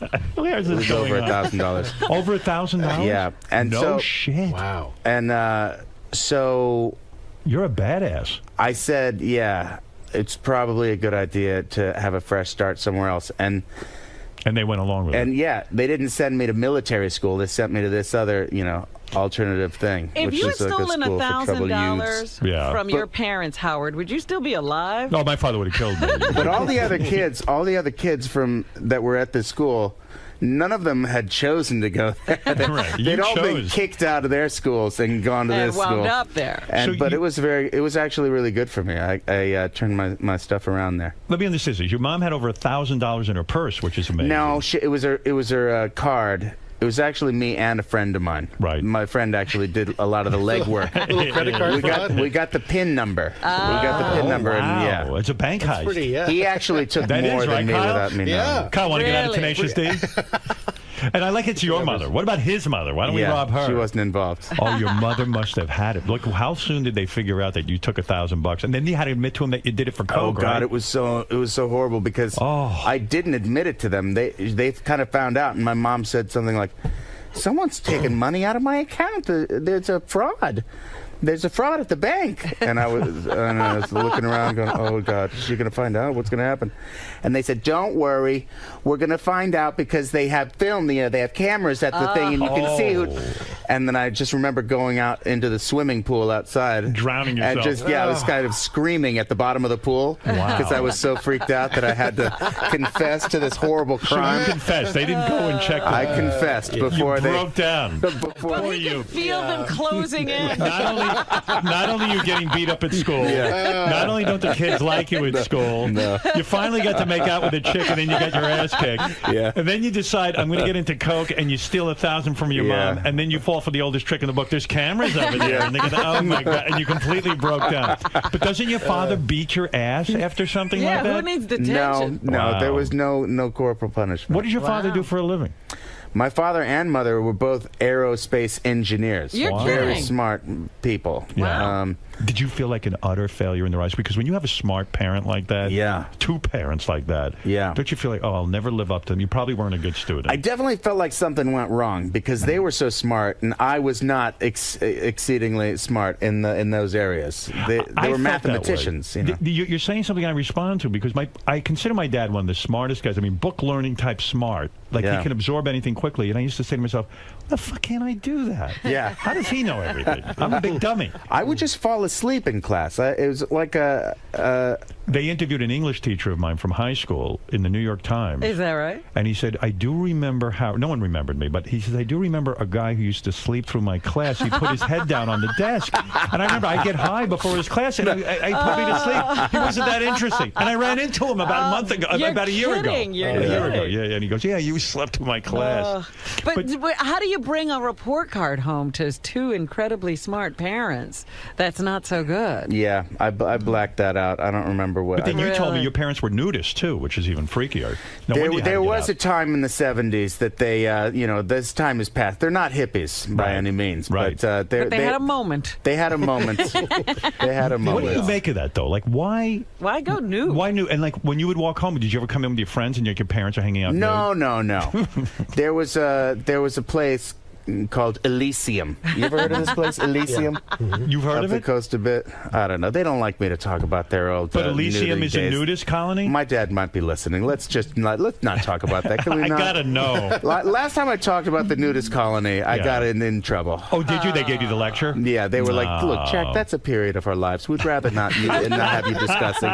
We put it in our past." Oh man! But I just it want to makes know. sense to me. You want to get back to nature. The But way then your dad must have a huge penis, because I would never be a nudist because I've got like a nubbin down there. No, me neither. I've got nothing, so I can't walk around naked. Do you ever walk around naked, like even with your wife? I do, yeah, with my wife. But in the bedroom. And sometimes I'll walk around. Sometimes Kyle will see my cock just because I want to prove that I'm not embarrassed about it. Kyle, when have you seen Jack's cock? I've seen it. Yeah. And he saw your cock? It's whose cock is bigger in the Tenacious D?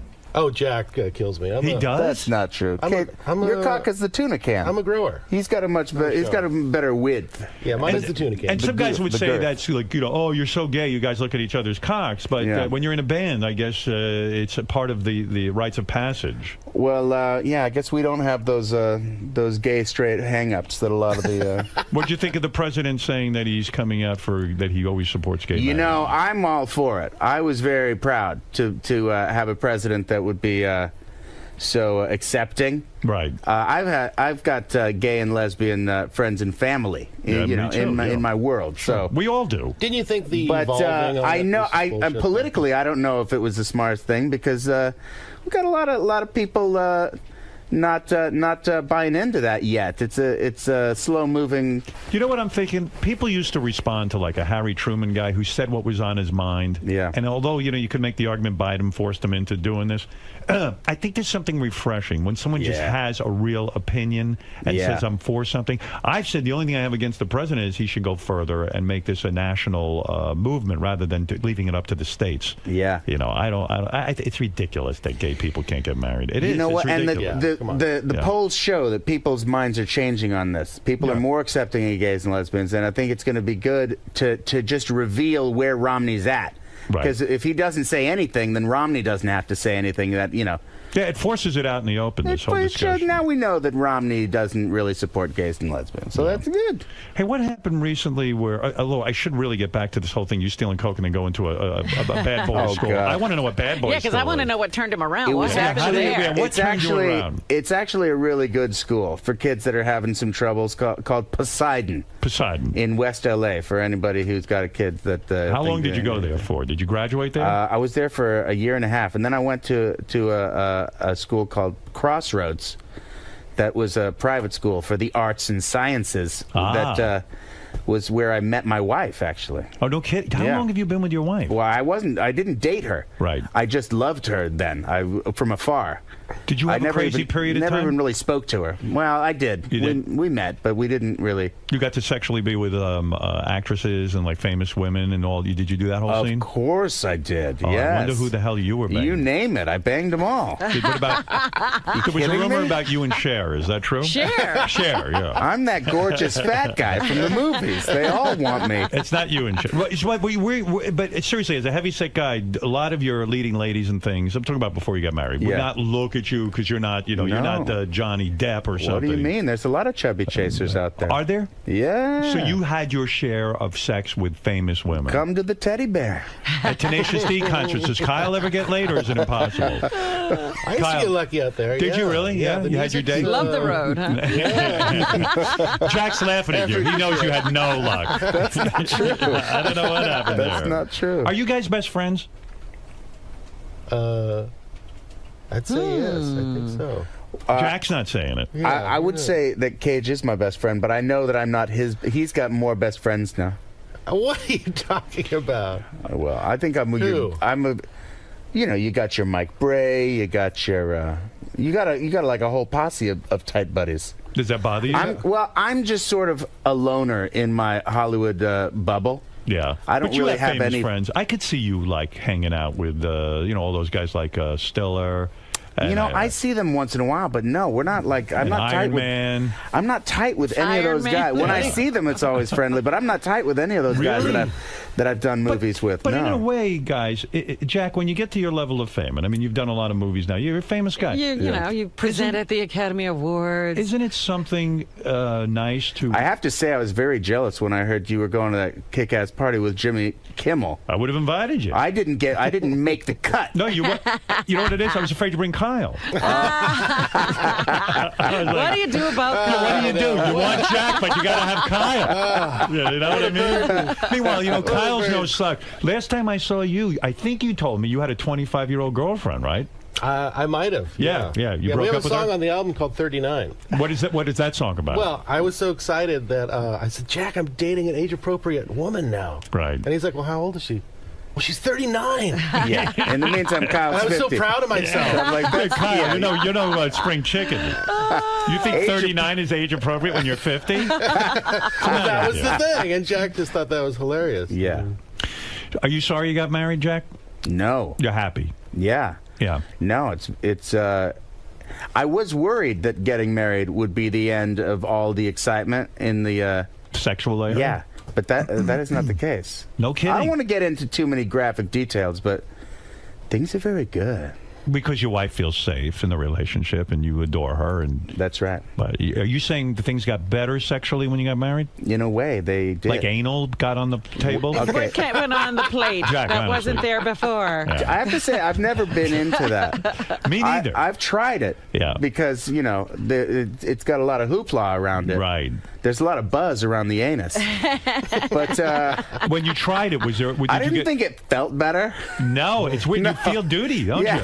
You do, honestly, Robin. It feels a little mushy in there. Mushy, and there's always something way. sort of poking you, right? It happened to me. I was like, wow, it's weird. It's not for me either. Yeah. And some women can't handle it. I mean, I don't blame them. I couldn't handle that. I mean, that's crazy. That's some crazy stuff. You almost feel bad doing it. Do right? all gay couples, do they have to? No. Not all. I swear to you, every gay couple I interview, I ask graphic questions. They all go, oh, anal sex. We all just blow each other. Yeah. But I know somebody's having anal somewhere. Yeah. I don't buy all of that. Right. I mean, I think anal's going down somewhere.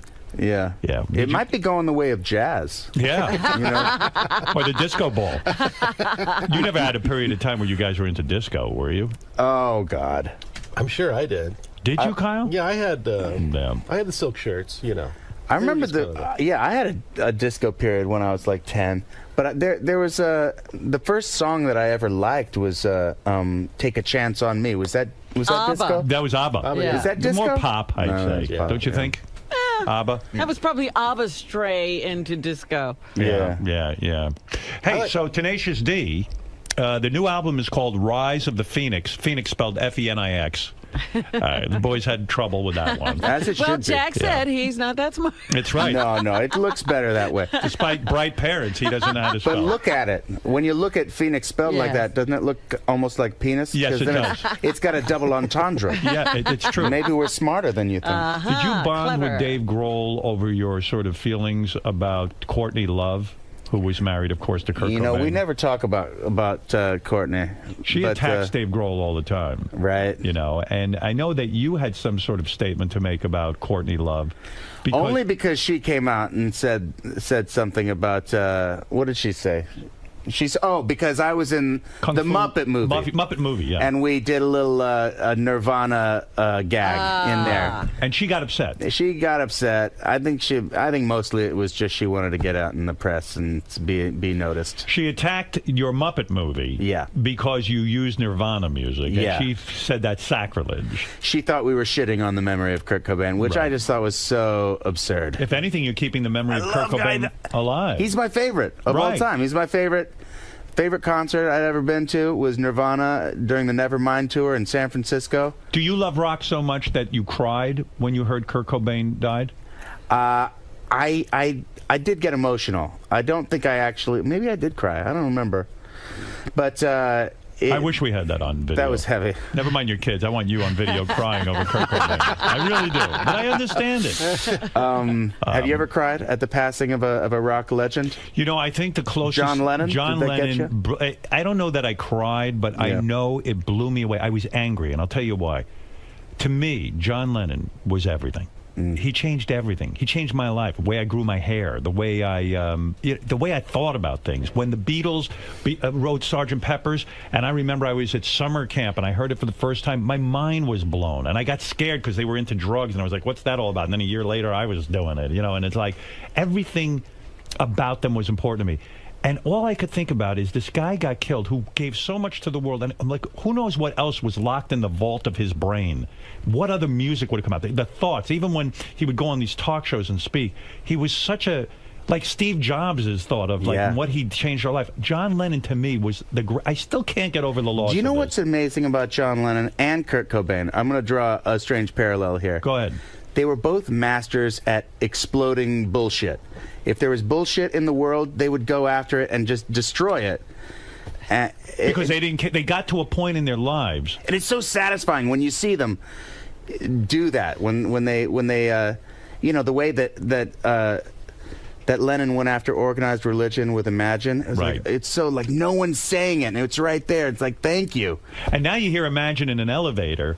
And you go, and everybody doesn't understand the real meaning behind that song. Yeah. It's like, or somebody changes the lyrics when they sing it on New Year's Eve. Yeah. And then you got Cobain, Yeah. and he's just exposing all the fucking bullshit of the rock scene at the time, because it was so glammy and uptight with the But he killed himself. macho, he did. He killed himself when John Lennon was just wiped out by some douche. Yeah. Who lives today? It is more tragic, yeah. And it just drives me nuts. But I thought you said you cried when Cream broke up. That's when I did cry. I did. You're right. When Goodbye Cream came out, I thought I was going to kill myself. I loved that band so much. Cream was the bomb, three guys. I mean, I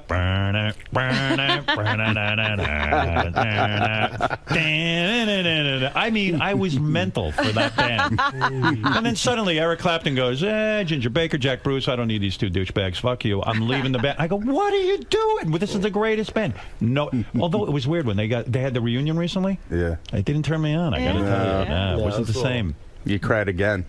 I cried because it was a waste of time. I was like, how did I worship these guys? It isn't amazing. I mean, at least you guys can play. I love music, and I can't even play anything. My piano teacher killed himself. Well, anyway. But you saw Neil Young, yeah? You were saying he was one of your heroes. Never seen Neil Young in concert. Hey, you got to go see him before it's too late. Well, when is he? Where is you know this when guy? you can always see him once a year at the Bridge School benefit. That's right. Where is up that? in San Francisco. Well, you got to make a long. You got to get on a plane. Plane? What are you high? Can't you schedule? I still think the Earth is flat. Can't you schedule an America's Got Talent stop in San Francisco we were in right San at the right Francisco. time? We were. You got to do it at the right time. Why is Neil Young not available to me? Really? What does he not tour anymore? Is that it? I don't think he's touring as much anymore. But is he still as good in concert? He's so good. Yeah, he's still so good. Does he have to go with the obscure, or can he play some of his hits? He can play anything. Will he play Needle in the Damage Done? He's one of those guys where it's like there's magic. There's magic in his bloodstream. He'll go up on stage. He'll just play one chord. What is your favorite Neil Young song? Mine is Needle in the Damage Done. That is an incredible song. But I'm going to go with the one about the spaceship that mother. Here comes Mother Nature. That's a good one. That's from After the Gold Rush. Yeah, buddy. Oh, man. We love rock, right? We do. Tenacious D loves We're carrying the torch. Yeah, I might have to jam with you boys. Do you jam? No, but I'll learn. Yeah. It doesn't seem that hard. What do I got to do? Spell it out for me. Well, anyway, Tenacious D has come out with a brand new album, and I'm telling you, those videos and everything are funny, too. Thanks, man. Good stuff.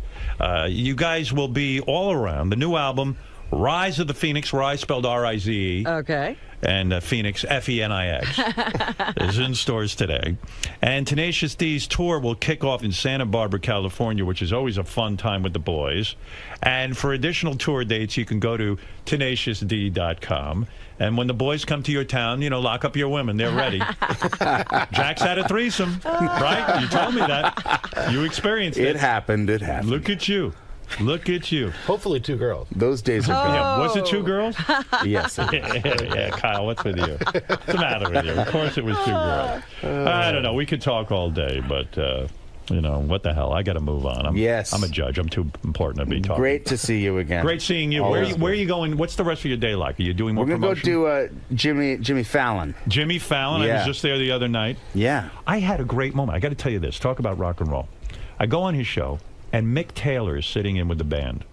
You know, with the Roots? With the Roots, nice. Yeah. You saw it? Yeah. Yeah. So, I mean, people thought I was too harsh with him, but I was like, I go, Mick, what the hell were you thinking leaving the Stones? What's wrong with you? You know, and I kept asking him, and it looked like he wasn't taking it well, but what they didn't see was the Roots and Mick Taylor start playing Love in Vain during the commercial, as you're going off the commercial. I grabbed the mic. I'm jamming with these guys. I'm singing lead on Love in Vain. Jimmy Fallon's backing me up. He's doubling my voice. And it was I'm like, wow, I'm playing with Mick Taylor. So I love this guy. Yeah. But the impression is that I was goofing on him. You know, I was having some fun. You know, there's always going to be some sensitivos out there. You can't worry about them too much. Oh, so you're going to be on Jimmy Fallon? Yeah, we're going to do Jimmy Fallon, and then we'll fly straight back to start the tour. Very nice. Yeah. Good. You get away from the wife and kids for a while. You know? You know what I mean? You need a break. I'm going to miss the boys, but I can see them on the eyesight or whatever, the Skype. How far away? Like, are you away for like weeks at a time? Yeah, we'll go for 2 weeks and then come back for a week. Then go for 2 weeks and come back for a week. Does your wife give you shit about that? Like, hey, come on, I'm stuck here taking care of everybody. She's not giving me shit yet, but it's going to be hard. But, you know, Papa's got to bring home the bacon. Do you have to bring home the bacon? I mean, didn't she say to you, hey, you know what? You don't need to bring home the bacon. You've already brought home the bacon. You got enough money. Yeah, but you know, we got a lot of family. We got to take care of the peeps. Is that right? Yes. Even those parents that shipped you off to that school? Don't you have family that call you up and say, we need some help with the... Oh, not much. Are you kidding? You know how it goes. You know, those newspaper articles come out. Everyone's online. Are you kidding me? What are we going to do? All right, listen, boys. The great Kyle Gass and Jack Black are here. They're known better as Tenacious D. And go see them on tour and go over to tenaciousd.com. We'll take a break, Rob. We'll come back and do the news. Thanks, guys. Much appreciated. We'll be back right after these words. Howard, thank you. A lot of fun. That was great. How you been? Very well. You guys are looking well. Oh, those videos. They're good. We got some good really videos. You put some money into them. Yeah. Well, not as much as they don't spend like the old days. They get creative now. Yeah, they get the good. But it's good stuff. Yeah, good stuff. But musically, it sounded really good. Oh, good. It sounded like really, you know, like music. Good to see you too. You've never seen Tenacious D or heard Tenacious D, have you? I've seen a couple of the videos. It's so funny when we come in here. We come in here, and the first thing, as soon as we get in, we can hear you talking about us, and you're like, yeah, no, the music sounds good, and you're like, Jack Black, why is he still doing this? He's never going to be a rock star. He's be one. Yeah. Like, wait, we're about to go on the air with this. Why is he wasting his fucking time? I'm trying to create a compelling atmosphere. You might want to think, though, about having the show on in the green room. Maybe you don't want Oh, believe me, I pulled the plug on several occasions. I've disconnected it, believe me. How much, Fred? I did not know you were listening. Are you friends with Danny McBride, or did you just get him to do that? We are friends. Because Danny McBride's in the video. He's the roadie. That's the guy from Eastbound and Down. Right, He's so funny. He is hysterical. You know, that was who we wanted to be our roadie from the very beginning. It's so great. The D and Howard bonded by rock. It's true. It was fun talking about rock. Our love of rock. Howard does love the rock, that's for sure. And now he loves the D. I feel like you guys took another step towards... There was a new level of intimacy. There was a bond. Between He didn't really help the movie box office, though. The movie box office? Yeah. What are you talking about? What was going on last time? He didn't move the needle on the movie. Maybe he did, though. Maybe it would have made even less money. That's true. I'm sure it did something. You don't really know. You also cleared things up with Robin just now in the studio. You confronted her a little bit. I did. I had to talk to her face to face. Do you think she's started her road to respecting the D? I don't know. I think she just needs to see or hear the D. I don't think she's ever heard us or seen us. She's just making an assumption. And it's a safe assumption because there's never really been an actor that's also a musician successfully, right? Jared Leto. Yeah, see, exactly. It's not even close to the same. So I don't blame her Billy for Bob Thornton? Yeah, assuming that Kevin Costner? my rock star aspirations are bogus. With so much love from Howard, what do you love about Howard from the D's perspective? He is also a bullshit exploder. Yeah, he's a truth teller. I love the way that he just tells it. He's on that Cobain-Lennon level of bullshit exploding. He's just out there saying the things that you want to say, but you don't say. Absolutely. Yeah, it's very cathartic. I listen all the time. Finally, I just want to ask you guys, as a fan, what can we expect from the future of the D? Future of the D? We're talking about doing a gospel album, about doing a sort of a Christian rock, even though I'm a Jew. We just really like that music. Duets album? Duets album. Yeah. Greatest hits? We're really excited about our greatest hits album. You don't really have That's to do the it. laziest fucking thing you can do. Yeah, it's the best thing to do. We're really working hard on our greatest hits album. A sequel to the movie? Possible sequel. We're trying to figure out a way to make a movie for free. Are you free? Absolutely. Should we start making a movie? Camera. I'll do it. All right. I'll do whatever the D tells me. It starts right here. I don't know, we haven't written it yet. Well, Maybe gentlemen. we'll just improv it. It's gonna be a shitty movie. It's great to see you guys again. Good luck with Rise of the Phoenix. Take it easy.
So yes, I'm going on soon. I'm going back on the Stern Show. I haven't been on in a while. I know I'm not a very fascinating guest. No strippers. Well, a little bit of drugs, but you know, not interesting drugs. Mostly prescription. But I'm in town for the Turner Upfronts because we're on TBS now on the Conan show, and I'm expecting a lot of, well, you came crawling back to Conan, a lot of that stuff, a lot of fuck Jay stuff, a lot of, so the Conan show's doing real shitty now, isn't it? A lot of that kind of, you know, so, and I'm going to love every minute of it, because I listen every day, so it's, you know, it's like, this is, I was telling somebody yesterday, this is a press stop that I actually enjoy. I like doing this. I like coming in here. It's exciting, you know? As a fan, you're aware of some of the possibly negative conversation or topics he might bring up, but you embrace that. Oh, absolutely. Absolutely. I said it once before, I think it was on Greg Fitzsimmons' show, because whenever I get talked about, whenever they've mentioned me, they've, you know, I just want them to move on. Like, mention my name and then move on, because the more people start talking about you on this show, the more you become just a shit magnet. Even in the conversation, it's better to just, even in their conversation, just kind of pop in, make an appearance, and then have them move on to shitting on someone else. Time equals negativity on this show. Yes. But I relate to it. I think it's very much, it's sort of like my family. It's sort of like what I grew up with. You know, the longer you stick around, the more shit you're going to get. I also read on Twitter that you sort of hashtag gonna show some titty. Yeah. Today. I probably won't. Oh, you tease. I probably. I mean, I'm not afraid to. I just, and I did have. I noticed this morning I had a big zit by my nipple, so I'm probably not going to show it. Just. Hey, that's all right. That's the male version of I'm on my period. So. Well, just having you here is enough. So thank you. Welcome back, Andy. Thanks very much. And we'll see you in the studio shortly. Yes, you will. All Thank right. you. Yeah, Andy Richter hasn't been here since he was promoting The Tonight Show, so we haven't seen Andy in a long time. A lot has gone on since then. Yeah. Hey. There's Andy Richter. Andy Richter, the man who sits at Conan O'Brien's side as he does whatever the show's called now. It's called the Conan right? O'Brien. Yeah, it's just called Conan. Is it true? I read, Andy, that... Oh, Jesus Christ. Andy, what a trick to play on somebody. I read that they spent about, and I don't even understand this, like $1 million researching what they should call the show. When the show moved to TBS from NBC, that $1 million... $1 million to find out you should call it Conan? Well, because they go, should it be Conan O'Brien? That has to be bullshit. So you've never heard that? No. I mean, I think... Where do these things get started, do you think? I mean, there's so much BS. Right here. You think I started that? You probably did. No, you know what I think it is? I think there's too much information about entertainment. So they have to make shit up. Right. Because there's 8,000 outlets for the little turds of information that are about, like, the big turd. So, you know. Are you here today to claim that you're still on television? I am. Is that what's going on? I am. Is that the tour? I'm still on TV, Mom. Andy, take me back to, Okay. I mean, you're a very loyal Conan guy, but, yes. you know, and I guess I am too in this sense. I think you and I were probably the only two people defending Conan at some point. Well, no, Jimmy Kimmel too. Yeah, no. Jimmy was great. Jimmy was great. I think, you know... did you read Bill Carter's latest book? Yes. What did you think? I thought that was really interesting about the whole Conan affair. You know, and I thought it was a very fair book. I thought it was too fair. Every time I read about, like, from the Leno perspective, I was like, bullshit. Oh, I thought Bill was tough on Leno. Really? Yeah, I thought Bill did the appropriate. I don't think Bill. I come off thinking. Where would you have been tougher? I think Bill comes off as not a Leno fan. Really? Yeah. No. Well. There were things. There was. You know, it's been a while too. So since I read the book, I read it right when it came out because. But for some reason, you felt it wasn't to look for me. Yeah, of course. What'd they say about me? Yeah, did you talk to Bill Carter for his book? This book was about late night wars and the whole Conan thing and Jay Leno and all that. Do you speak to Bill about it, or did you stay out of it? Not officially, and which is weird because there were particular episodes in the book in which I played a part, which he got really right. But you say not officially. And I never, You spoke to him, but you off the record? No, I mean, like, hey, Bill, how are you? Right. Good to see you. You How didn't you give him doing? information. You didn't do an interview. No, I never did, like, an official interview. But And it would be only things you knew? Yeah, like, you know, like a conversation. Because there was a time, like, I had to call Jay Leno and apologize because I said something snotty in an interview. Why did you have to apologize? Because they asked me to apologize. Who asked you? the time. TBS? No, one of the people at NBC who has since been fired. But let me understand that whole thing. Okay. So the way it went down in my mind is Leno, came back. You guys were gone. Why would you then apologize for something? No, this must have been while it was still going on. This was while the froth was churning. I see. So it wasn't clear what was going to be happening. No. He, quickly, he did an interview with just like some trade paper, right? Like broadcast and cable, whatever. And his 10 o'clock show was going shitty. And right. He said, the guy kept asking him about, well, if you were on at 11:30, would things be different? How would you feel if you were on at 11:30? He asked, well, I think he only asked him once or twice. Right. And Jay said, oh, you mean if they asked me to if they gave me the old job back, would I take it? Sure. Right. Which is like two different questions. So, right, he answered something that he wasn't asked. Yeah. Right. And so he was floating that idea of him coming back. And that was the first... And what did you say about that? I said that certainly wasn't the classy answer to that question. And you had to apologize to him. And I had to apologize to him. So how do you do that? How do you make an apology call? Who gives you this? Do they give you a number to call? They give me a phone number. Do they stand in the room with you while you make the call? No. And the guy that... Did you say it first? Listen, I don't like what Jay said. I didn't say anything. I just said it wasn't a classy answer. Absolutely. And you put up a protest, and they said, listen, Andy, this guy's on at 10 o'clock at night. We have to have peace. And so you said, hey, who the fuck am I to buck the system? Right, exactly. All right, what the hell? I have to remember my relative importance in the situation. Right. And eat a little crow, and who gives a shit? Now, did they write out what you were going to say? Or? So how'd that conversation go? Well...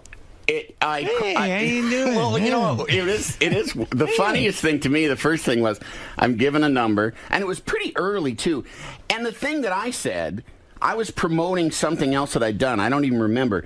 And the guy, and it was just for some like shitty, like online thing, right? And I said this thing, and it wasn't even out yet. Wow! And Jay's like, "Hey, what's up with that? Why is he saying this about Why is he me? saying I'm not classy? Yeah, I'm not classy." Because Jay acts like nothing bothers him, but it does. And he always has to pick up the phone with everybody. Right, you know? right. Yeah, he picked up the phone with me. That was the last time we talked. Right, yeah. Yeah, I told him to fuck off. Well, he said, I